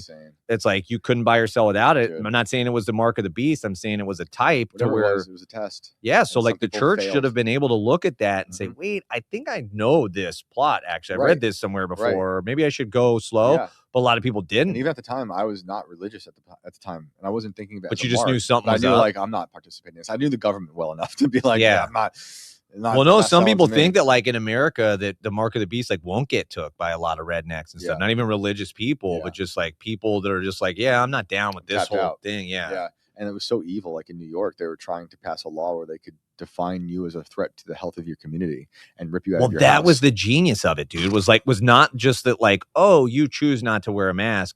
You take vitamin C, D, and zinc, and you're healthy, and you run and exercise and get sunlight, fresh air. And so you'll probably, you have a really good immune system and you'll be healthy. It was like, no. If you're not covering your face, you're putting me at risk. It was like, that's genius. That's freaking genius by Satan. Advertising. Yeah. Comes right back to advertising. Like, that's all it was. I remember... so the book I have coming out, like it starts with me dealing with COVID in New York right before I moved to West Virginia. And I remember seeing the people on the TV and in town going to the supermarket and getting like paper towels and toilet paper. And all that stuff. That was weird too. Yeah. That was clearly hypnotism. I'm like, dude, totally. If the end of the world is happening and you have access to nothing, you want toilet paper? So I'm like, I'm going to the gun store. I want ammo. I need some more ammo. Yeah, I'll wipe my ass with my hand if if we're talking about the end of the world. Like, what do you mean toilet paper? I want to see if that paranoia I'm watching in the supermarket is translating in the gun store too, because I'm in a weird area in New York where there's a lot of people who vote red who are super pro 2A, but also people who commute to the city who might be more blue. What did it look like in the gun store? Complete paranoia. Oh, really? Yeah, because the people who have guns, like, typically are ready, Right. They've already got the ammo. I needed some shells, and I wanted some buckshot. But what I was seeing was people who were like, I could just buy a rifle. Okay, I got to buy a rifle. I saw a guy leave, like, ammo. I forget if it was ammo or a gun on the roof of his car. I think it was ammo. And then drove off with the ammo falling off. And I interviewed the owner of the shop. I'm like, you're a legit journalist, dude. I tried. I was like, did you expect this? He's like, the world could fall apart tomorrow. Yeah. But like he said, you see these walls? Well, didn't we see how fragile?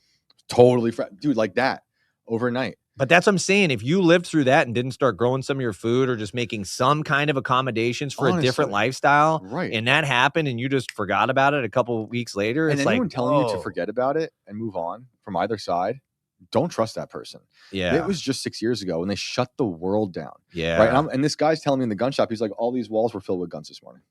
And it was just wiped out. It was empty. Bro, Publix told me the same thing, dude. I went into Publix and there was like shelves missing all the food. Yeah. And I remember asking the chick, I was like, hey, so you guys are just like not getting any trucks? She goes, oh no, she said, I've worked here for however many years it was. Man. We're getting more trucks now than we ever have. It was like 7 or 8 trucks a day. I'm like, and the shelves are still empty. She's like, yeah, people are just wiping it out. I had a great image of like what I thought would be the end of that era in COVID, like at the beginning of COVID, when I did go to the supermarket and I wanted to get some stuff. Like I didn't know what was going on, but I was worried. My wife was pregnant. We had a kid already, had a mortgage. I wouldn't know that I was about to be out of a job because I'm not getting vaccinated. I didn't know she was about to get fired because she didn't get the shot. Wait. So what job did you? Professor. That's when you went out of being a professor. Mm-hmm. Dude, we missed so much of the story because we jumped because we're jumping all over the place. This is how my okay. I'm into this. It's all good. Sorry to these guys if they have to put it. No, they don't care. They love schizophrenia, but it's undiagnosed as of now. But I went to the supermarket and the lines are there, the toilet paper stuff. Yeah. And I was just getting a few like essentials, you know, just thinking about like legit, like people might go crazy. Yeah. You know? So the line is out the door. The shelves are empty. And this is in like Peekskill, New York. And this robot with googly eyes just slowly goes by. I see like the supermarket robot we see now. And he's just like, he had these stupid googly eyes just staring at us, like kind of like smiling nefariously. I'm like, it's over. Like, this is so bizarre. Yeah. You know, and this robot is useless because I remember seeing the robot before and like there was a spill in some aisle and they kept calling the robot and the robot's just like, up against the wall. Yeah, couldn't do anything. But not for long, right? Not for long. I mean, these robots are like, yeah, people are marrying them now. Like you can get married to a robot. Yeah, but they're going to be doing everything like very soon, right? Oh yeah. What you have a lot of thoughts about AI and robots? Yeah, and stuff? Like I think AI can be a good tool. I can see like how it can be useful. I also think like my favorite documentary is Terminator 2. So you can use the robot. Documentary. Yeah. You can use the robot to defeat the robots, right? Like you got to hijack the Terminator to defeat the Terminator. And so I think it can be a good tool, but the problem is there's no ethics baked into this at all. The people building the stuff are completely immoral, psychopaths. These people. But this has been so-called capitalism for so long now, which I love the idea of actual capitalism. We don't know what it is anymore. Right. Yeah. But this thing where it's like there's a money machine that the so-called government, but it's not even really the government. It's you know, the World Bank, it's the Federal Reserve. They just made up money. They just run it. They just pull the lever and out comes money. And then government can funnel money to certain companies. Like that's not exactly free market capitalism. And all the people who are being rewarded now or who are building the robots or who are building the AI, they're the ones who were just censoring all of us 6 years ago and Trump. Right. So why are we rewarding them now? Why are they going to dinner parties at the White House? Right. I think those guys are structuring. I think you heard of like the word technocracy, right? Like a governing body that's of experts, like experts. Like we saw experts during COVID. Fauci was an expert. So the technocracy wants to be that.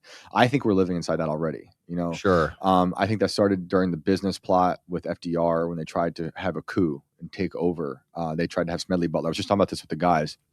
Smedley Butler was a Marine, Purple Heart recipient, multiple Purple Hearts, and they were like, JP Morgan, I don't know if it's JP Morgan or the Morgan Company or whatever, and DuPont were like, hey, we don't like where this is going.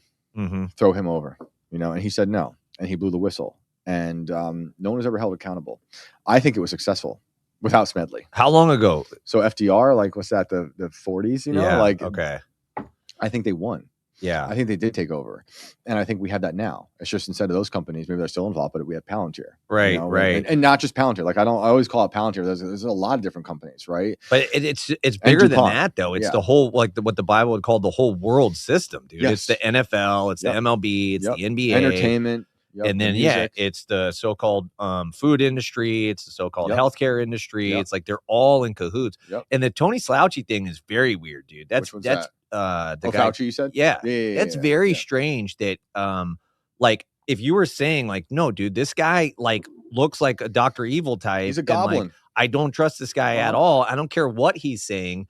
You were a monster to say that 5 years ago. I mean, people hated me for that. It was so funny. Like now it's totally okay to say that because he's just pled the fifth.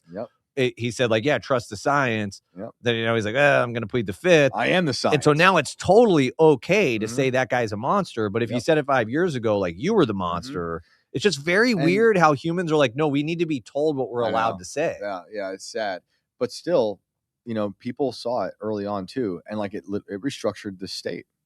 Florida changed, right? Like people fled to Florida. Yeah. People came like me, a carpetbagger from New York, went to West Virginia. Like a lot of different states changed for better or worse. You know, I remember moving to West Virginia, looking at a house, and the realtor saw my license plate, and he was like, I could tell. He was like, oh no, New Yorker. He's got tattoos.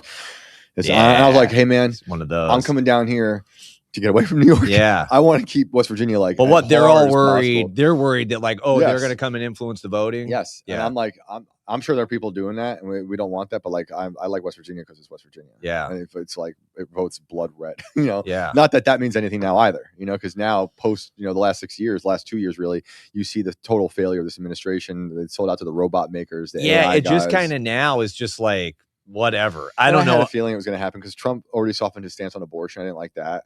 leading up to this last election. Yeah, well, I was just so excited because I was like, okay, that's a real human though. Like for so long, you look at these politicians. I think we were talking about it earlier. That like you go like this, there's nothing behind the eyes, dude. You said you walk by the dude Adam Schiff. Yeah. Bro, I saw Adam Schiff at the Capitol, and I'm like, he's an alien. Like it was just like the guy from Men in Black, where like the face opens up, and the dog's face opens up. They all seem very like that. Him like the most though. Yeah, but Trump even seems like that now. Yeah, he never did before. It was like, that's a real human. He's not a guy that like, if I ran into, he's got the orange hair and the orange skin. He's not like a guy to be like, oh, I want to be buddies with this guy. Right. But I was like, that's a real human though. He was funny. Yeah. He's not funny now. He's not. Yeah, I don't follow anything anymore. He Nothing did used that to I've seen publicly. Like his tweets used to be hilarious. Yeah. Anything he said was like. You think he's a clone? Maybe anything. Dude, if I thought Joe Biden was a clone, there's no reason I shouldn't think Trump was a clone now. Yeah. Whatever he is, he's deflated. You know? Yeah. Well, no, like I said, like the Doge thing, that's where it fell apart for me. I was like, oh, cool. Like, and I feel stupid saying it, but I'll admit it. I was like, dude, if they're going to go into the government, like rip apart all these things, and he's going to have this thing where he's going to tax like the system we used to use with the tariffs and stuff. It's like, wow, that actually sounds like something might change here. There were good ideas, and I can support cutting the government down to as small as possible. Yeah. Right. And I was into, even though I don't like Elon, I was like, the idea is great, you know? Right. So he had the technology to pull it off. So it was like, okay, cool. But he seemed to have alternate motives, you know? Sure. I don't believe he went in there with good intentions. Sure. We never saw the live stream of Fort Knox, you know? And yeah, dude, there was so much stuff I've just forgot about. Right. But we were talking the other day, we were talking about not very long ago, we kidnapped a president of another country in South America called Venezuela. Like we just kidnapped a guy. We used a discombobulator. It was in the sky and people bled from their faces. And it's like nobody even talks about, like, now it's like the craziest things happen and everybody's completely They're telling us that Havana syndrome is real now. That we have the machine that does it. This is all taboo. Aliens, which is bogus to me. Like, I think they're weaponizing conspiracy theories. That's what I was going to ask. What do you make of that? I think they're trying to mainstream conspiracies that were once taboo.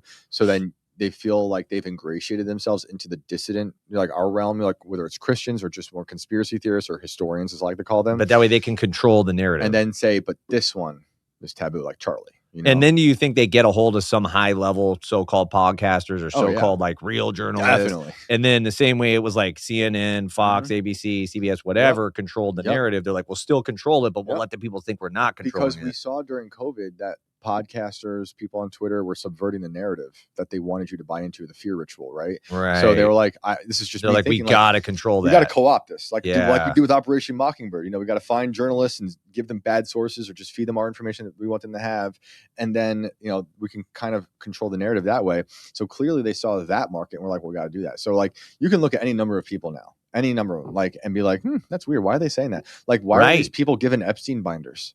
Weird. That was the weirdest. What even happened with Epstein? They just said there's this Epstein story and all these people are like molesting kids and going to this island. And then they like release the files. And then it's like only half of them, according to them, there's 6 million files, you know, but like there's only 3 million. Is the chick Tulsi Gabbard still in charge? Gone. She's out.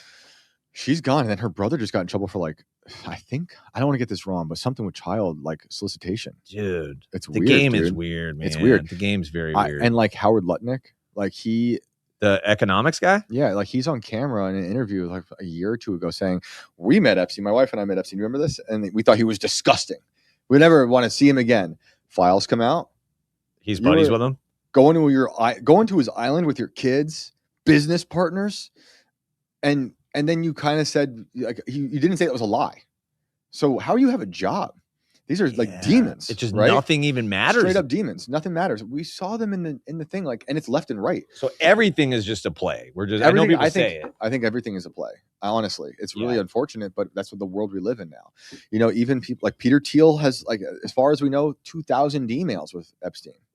Yeah, this is talking about cryogenics and stuff. Like Epstein wanted to freeze his penis and his brain. So this is another thing. Is like, this guy Epstein was involved in everything in the universe. Like the files come out and like he's involved in everything in the universe. I don't think he's the guy. Like I think there's obviously other things he's so like what's the odds that like the government created something called the Epstein files and then the government releases this thing to like tell on itself? Very possible. I also think sometimes that like Epstein was created, like actually created in a lab. Right. So it's very unlikely that like the government creates this thing like hey, Epstein's a bad guy. Let's get some files on him. Let's do like police work, and then one day we'll release it on ourselves. Right. I mean, they did put him in prison the first time.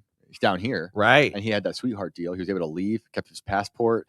That made no sense. And then he gets put away again. And then what are the odds that the guy who's the AG at the time, Barr, his dad was the guy who gave Epstein his first job as a teacher in New York City all those years ago. Dude, it's so weird. And like Donald, it's almost just to like rub it in our face. It is. That's how I feel. Like, is like they make it so they're like, look at these idiots think this is real. Yep. Like we're just messing with them the whole time. It's like the kind of guy who likes to like please himself in public. He wants you. They get off on you seeing it, right? Like these are sick demons, right? Yeah, that's like uncomfortable. They want you to know, but also they're going to count on you not saying anything. Right. That's like the ultimate punking you. Yeah. It's like, I'm going to do this to you and you're not going to say a word about it. And if you do, other people are going to be mad at you and say you're the idiot. Yeah. And that's why so back to the conspiracy things now. Now they're being like, see, you were right. All aliens, we've been talking about all that stuff. It's real. But if you dare to question the narrative surrounding Charlie Kirk's murder, you should be like mocked and ridiculed and exiled from polite society. Right. So like, but wait. You just released the JFK files. RFK Jr. doesn't even think the guy in jail right now who assassinated his dad, right. like Sirhan. Right. We know about MLK. We know all the documents we've seen have been the CIA trying to get him to kill himself. We know Malcolm X, those shooters who went to jail for shooting him, they were out because they were framed. Like, so there's a pattern here. And I recognize that. Now, we're just saying like, hey, all this stuff that you just showed us, we're going to apply that same thinking to what just happened today to Charlie Kirk. And like, no. But I hear 5-10 years from now, you can say that. Right now, you can't. I hear people already saying like, yes, the government always lies, but maybe not this time. I'm like, dude, I don't never, ever think that. Look, I'll celebrate any win we have. Like, it's great. Like, we got rid of like Roombas or something. Great. That's a start. But like, the pattern here is that high profile public assassinations have a lot of weird stuff going on with them. Yeah. It's not just one thing too. I think there's multiple entities involved. Right. And I have every right to think that. What do you think about Charlie Kirk assassination then? I don't know. I subscribe to no theory. Like, no, I like that. I'm like that about a lot of stuff. But hearing about they think there's an explosive here with the mic. I think. Well, a 30-06, none of that makes sense. That goes into the neck and doesn't come out makes no sense. The Superman, they said he had a Superman neck. Like, none of that makes. Wait, what does that mean? Oh, they said that one of his guys came out and said that since he had a Superman neck, it stopped the bullet. A Superman neck is just a neck that's made of titanium, or like what? Yeah, so he's just a very strong neck that Charlie had. It made no sense. No, because my wife and I were talking about this. I don't know why it came up. Probably after Bro Grove, because it was a big topic at Bro Grove. Yeah. And I was like, sweetie, if you shoot a deer like in its butt and you're at eye level with it, it'll go all the way out its neck. Yep. Like a 30-06 is gonna have an exit wound no matter what. Like his neck was this big. Mm-hmm. Yeah, I don't know anything about it. I haven't followed any of the story. I just know that like the bullet didn't come out. They don't have the body. They rushed him away immediately. They sold the car immediately. He was. There's a lot of weird stuff. We were primed. Who would have benefited from it? That's what you always got to ask. Yeah. I think people on the right. I think people. What do you mean? Why? Government narrative control. He was effective. People will say like, why not take out? So ultimately, if the right goes off the rails, he would be calling it out, and they'd say we've got. He was against the Iran war. Yeah, I remember being down here, dude. I was on the stage at Bohemian Grove. Wait, my timeline is so messed up. We weren't messing with Iran. Oh, the first time we bombed Iran. Right. Okay. And I'm on the stage with Sam Tripoli, Owen Benjamin, Top, and then Dave comes up and like the Bush meme, where he's told about 9/11. Yeah. He did that to me about Iran, and he's like, we just bombed. So I'm like, I guess I got to.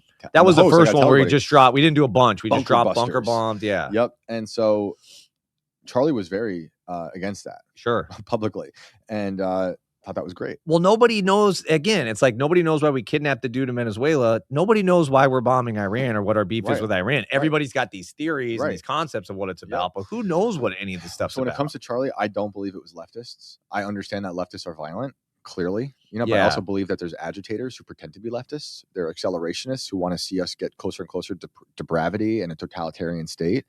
I don't know who's involved. I'm not going to blame one person or another or one entity. Sure, we could talk about Israel. We could talk about us. We could talk about left, right, whatever they're trying to sell us. I just don't buy. Well, ultimately, it's all the same bird anyway, right? Well, yeah. Like whoever did it, it's the one world entity was like, we got to take that guy out. But the Tyler thing makes no sense to me. How could it? It just makes no sense. There's a picture that like it's supposed to be him with a rifle in his pants. Like, wait, what? People trying to tell me. I just trying to imagine a rifle like Yep. in my pants and then my shirt over it. I'm just like, I don't even like this. Doesn't make any sense. You could even walk like that. Yeah, I just think it's okay to not agree with a narrative, and it's okay to be like, right. I have to remind myself. If you come against it now, you're a monster, but it surely will be okay in 5 or 10 years, right? And I guarantee it. Even if like this guy pleads guilty, because it's weird that during the debate with Candace and Andrew Wilson. Did you watch that? Oh yeah, the whole thing. I did. Yeah, I was fascinated by it. What? Yep. Dude? I tried because a dear friend of mine said I should watch it because he was actually gonna argue with the guy. What's his name? Andrew. Yeah, yep. And then Candace did it, and she did a really good job. Yeah.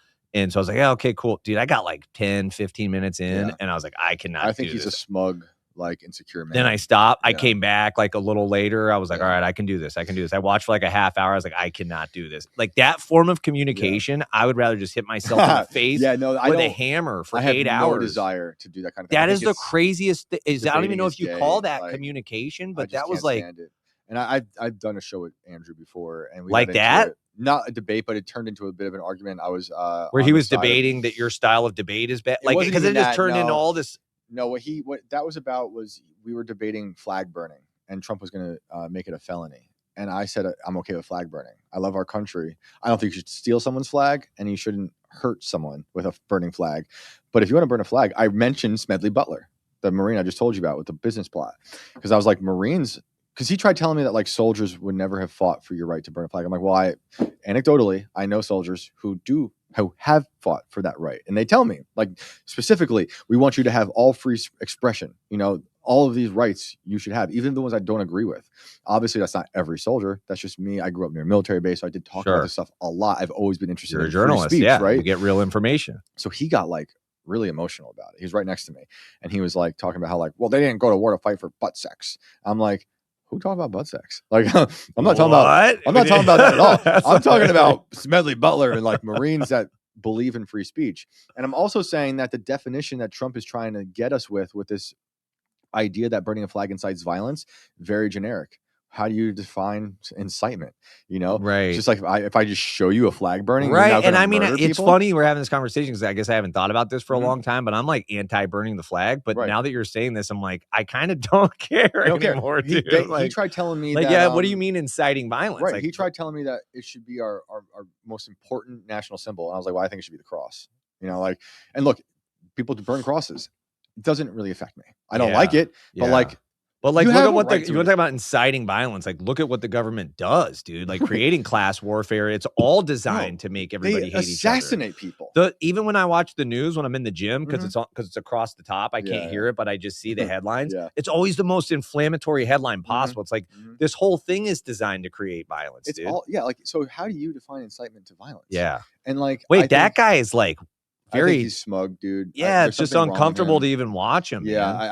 I find him to be just a gross human. Someone I'd never. And what's his thing? Like what? I have no idea. I have no idea where he came from. I'm not a part of whatever world he is. Like, so how did you end up like? I was on IRL with Tim Cast. So and he came on as a guest. Tim wasn't on that show, but yeah. And his main thing was to talk about not burning the flag? No, it was in the news. So like Tim's show is like a panel show. So like there's a bunch of people on. We just talk about the news of the day. Okay. The day's news was about the felony thing what they want to do with the flag burning. And like I was telling you, like I grew up being a fan of Marilyn Manson, and I saw him on stage burning American flags. Beautiful People, was that the song? People, right, all that stuff. And look, he wasn't hurting anybody. He's doing his thing. He's a provocateur. For whatever reason, I like because Manson and Kanye, they're very similar in my mind. I can't remember if I saw him in shows or not. From here, he's from Florida too, Ohio and Florida. But like, it never bothered me. Like, don't steal, don't try to hurt people. Sure. But look, if you feel like you gotta do it, like, I hate this government. Like, they're satanic. They do bad things. Right. They are experimenting on humans. They're starting wars. They're in the Epstein files. Whether you believe in Epstein, all that stuff or not, people that are alive today who are part of this administration are talking about manufacturing wars to confuse the public, to extract wealth from dying countries. Right. Like, that's all it's ever about is extracting wealth, right? So I think we have every right to talk about this stuff and call it out. It's evil.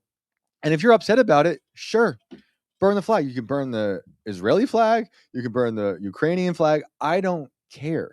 You could burn all the rainbow flags you want. You know, it means no, it's so nothing to crazy me. because like I would be so offended by that statement. Like I don't know how many years ago, but now I'm just like, yeah, like what? This is It's just stuff a we're piece taught, of man. cloth. Yeah, like I get it. And I love this my country. nation. I'm not saying I don't love my nation, but Love it's like America. if somebody decides We're to, blessed I to don't be want to here. burn a flag, We're but if somebody blessed to be here. decides to, like whatever. But we also have monsters that are really good at pretending to not be monsters who are running the game.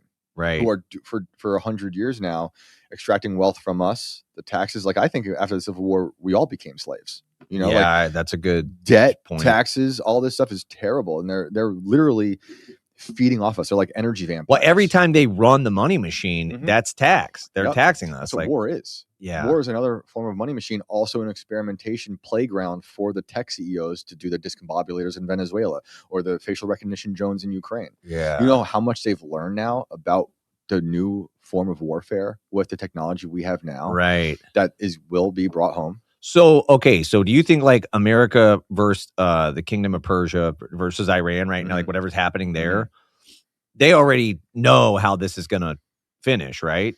Or do you think it is like a real script? Yeah. It does seem like that. You know, I don't know. You just look at it, you go, how could it not be? Like what is not a script today? Right. It seems like everything's a script. I was just telling those guys how everything seems like WWE now. Yeah. You know? Yeah. But it's hard sometimes to actually to accept it. I do believe it because I'm the guy who's like everything's the fake. thing is weird because I don't really watch the news, but I do know enough to get the snippets that like Trump finished the deal. Yeah, the deal's off. The deal's on. The deal's off. The deal's on. Sounds like a Nobel Peace I'm like, Prize dude, they clearly know exactly how this thing's going to unfold. They knew ahead of time. They knew exactly what they were doing, and this is like buying time somehow. You don't need to watch the news to know because you understand human nature, right? You know, and this is cyclical. This is like, that's why like in the Bible, it's just, we're seeing this thing. Yeah. That's what we always say, man. Right? The patterns are always the same. Like the players and the geography changes, but the patterns, as long as you know the patterns, they always stay the same. And especially when we're talking about demons, if they've been fighting man for say 6,000 years since Adam, they don't have to change. They do the exact same things generation after generation after generation. I think it could be scripted. I just don't know. It's the thing that's hard for me. But it's I know what happens is that they're so willing to sacrifice innocent people. Right. You see these body bags come home, like of our soldiers. You know, like having grown up next to West Point, a lot of like my not blood brothers and sisters, but my older like brothers and sisters in many ways. Yeah. Were cadets, you know, who came from all around the world. And wanted to be a leader, right? And go to this engineering school. It's a great history there. And that radicalized me early on because I'd see these kids. I loved them. I looked up to these people. Right. This is people you were like going to school with? Yeah. No. They were cadets at West Point, and I'm like younger. Right. My parents were coaches at the farm where I grew up. They coached an equestrian team, so just riding horses basically. And so there was a cadet team that would run out 2 miles to the farm to ride horses, and they would compete on the weekends. And that just became like your tight buddies. That was my life. So these older kids were like my older brothers and sisters, and I get to have all these weird, you know, interactions with people from everywhere, Okinawa or like Nashville, you know, so I'm getting like interesting stories and different music and stuff from all these people. So I'm radicalized because then wars are happening that I'm aware of. And I'm like, you're saying like, wait, my boys could be they're being sent. Yeah. And they're coming back, and some of them are killing themselves. Yeah. Right. And I'm like, I'm furious, dude. Like, it makes me so mad to see what happens. Like, because you're saying like, what was this war for? They died for nothing. Yeah. You know, like an insane wars, forever wars that we're back in now. And so like, I'm watching that as I'm getting older, I'm starting to get more like politically like interested. You know, I'm watching the news. I'm a political junkie. I'm like reading everything. I like as a kid, I like reading the paper. Like I'm opening the paper and like, you're weird, man. You're a different type. That's awesome. I like the comics too, you know, Dennis the Menace, but like, I just always like that stuff.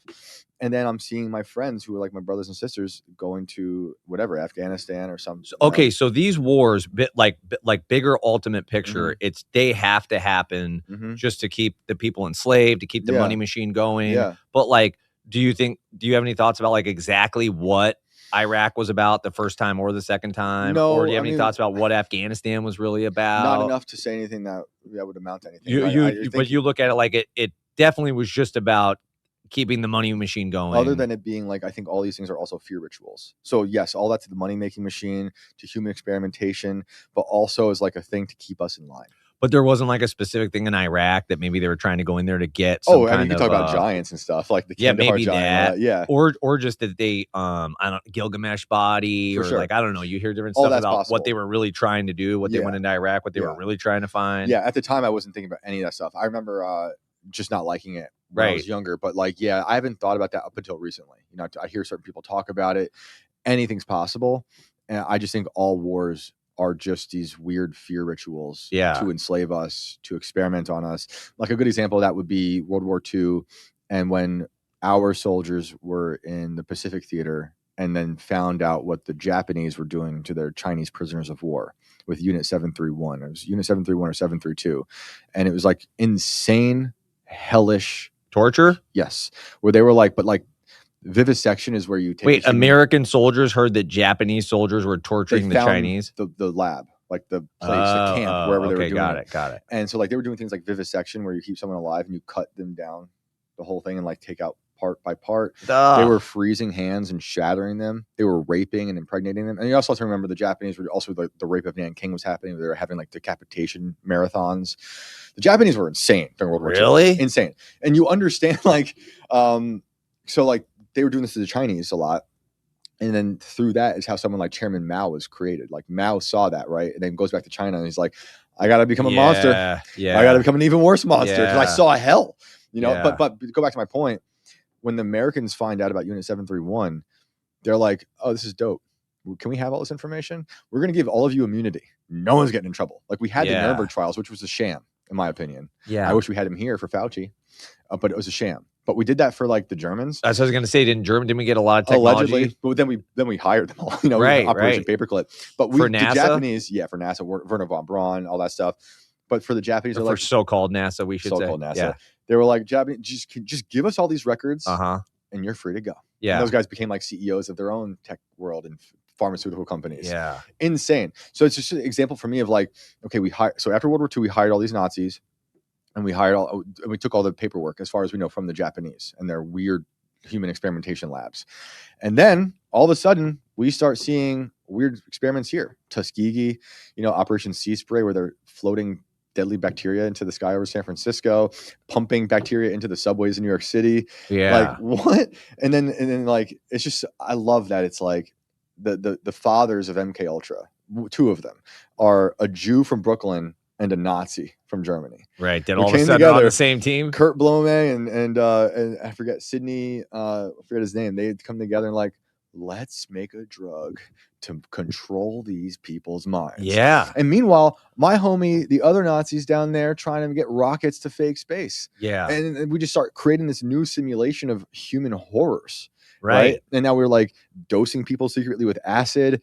We're getting hookers to bring men into these homes in California, and then they'll leave. Then we'll dose these guys with acid and see what happens. Yeah. So it's insane. Like, so what's the final takeaway of all that? That it's just ultimately one repent.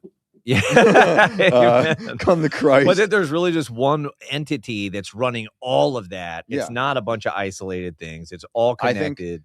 All these people are evil in terms of the governments. Clearly, we should be calling out our government, Netanyahu, Ukraine, all that stuff. Sure. But like, there's an ancient evil we're dealing with. Like, well, even the scripture talks about that principalities and powers and rulers in high places, and we see it in like Daniel, where Daniel's praying, and Gabriel shows up to him. The angel's talking to Daniel and saying like, hey man, I was coming 21 days ago, but the Prince of Persia held me up. After me, after this, the Prince of Greece is going to come through. Right. So there's like these entities that are ruling over territories. And ultimately it just seems like, we're just watching this play out today, that like the unseen realm is puppeteering all this stuff. And like the plot twist is that all these nations, they're all on the same team. All these governments are all on the same. That's why I'm saying like I have a hard time believing if America and Iran don't know like the final, like they don't know how this is going to end. It's like they're all in cahoots. Like look at how we are with Ukraine, all that stuff. It's so gross. All the money we give them, all our taxes to war, like they're making us fund the war, and death. Well, that was like Ukraine too, man. It was like, we're democracy, like, or I don't know, if we're a republic, like whatever we're supposed to be. Yeah. But it's like, but we're gonna send like whatever it was, like $2 billion to Ukraine. It's like, well, we didn't pick that. Like nobody picked that. Like, what do you mean against this? Yeah. So it's like we do live in a totalitarian state. Yeah, I think we're in the technocracy. Like I think it's these so-called experts who are governing us. They think they know better. It's type of Fauci's. And why I connect that to Elon and why I don't like him is for many reasons, but this is another one, is that his grandfather was kicked out of Canada for trying to start a technocracy. Elon's grandfather? Yes. Technocracy Inc. was a political party in Canada. It was outlawed. Thought he was South African, is he? Dude, they wound up in South Africa because he was because of that? Canada. Yeah. Wow. Wait, so they were Canadian? Yes. That says a lot, right? Oh, that's very sorry to our Canadian friends. I do love Canada. Norman MacDonald's the greatest, the greatest comedian ever. There's so many great things in Canada, but yeah, that happened. And then, his grandfather tried looking for this lost civilization in Africa. Really? Peter Thiel also wound up in South Africa because of similar things. You know what's weird is there was revival in South Africa. Like the OGs went there. John G. Lake was there. I want to say William Branham went there. It's very that's a guy that's highly debated of like if he was right with God or not. But like it's wild. There was movements in South Africa. Johannesburg is it's down there. That's I think where Elon was at. I could be wrong. But like this idea that technocracy isn't very far from Elon. His grandfather was involved with Technocracy Inc., right? Right. It was a big deal. And I would argue that a lot of the people around FDR, what he was doing with the New Deal was a sort of technocracy. They were doing all these weird things that we could like revitalize the country that I don't think worked so well, right? Wait, what do you mean that because he was saying like we're going to create all these roads, these infrastructure, it's going to bring everything back. And it was like people who didn't know anything about farming who were then trying to control prices of farming or something like that. And like the farmers were like, what are you doing? Right. This is completely against what we know. That's where you come to in politics at some point is you're like, okay, you grow up thinking that like, oh, these problems are so hard in America. There's a red team trying to resolve things and a blue team trying to resolve things. And the problems are really hard, but they're going to try to figure them out. And it's like, wait a minute, these problems are not that hard. And if I didn't know any better, I think the red team and the blue team was all one team. And they're creating the so-called healthcare issue. They're creating the so-called like, immigration issue. They're creating like, how funny was it that the left was so against the vaccine because Trump had it, but then once Biden gets in, the vaccine was like their salvation. They all started being like, well, now we'll take it. We should do everything that we just 6 months ago said was evil. We'll never do. Yeah, none of this stuff makes sense. No sense at all. But I like watching it from a distance. Okay, bro. The problem is, I would talk to you. I didn't realize we had 2 hours. Like I would talk to you for so long, Holy dude. Crap! But you're moving down soon, so wow, so that's cool. We'll be able to do this like all the time. We got another one to do, right? Yeah. Another 7-hour show. Yeah. Top, and then is that cool? Your kids are gonna love the charter school. Like everybody's very excited for you to be here. I do love Florida, but I love West Virginia too. Can you just say all your stuff though? Like where because I know you're going through the change right now. You're going through from the Timcast to like the new stuff. So where does everybody find all your content and all your stuff? This is an awesome conversation. First of all, like, dude, thank you. It's awesome to be here, finally talk to you and meet you. And like, I love this coffee shop. I tell people in West Virginia about this place. Like, thanks, we're going to the villages, like to get some STDs from old people. Make sure you stop at the loofahs. Dude, I love this spot. But thank you again. It was a really fun conversation. No, thank you, man. Dude, my pleasure. You can find me at Shane Cashman. ShaneCashman.com is where the book's at. All my other books as well. And to support me, you can find me at ShaneCashman.substack.com. You can donate there or you can subscribe for a month or a year.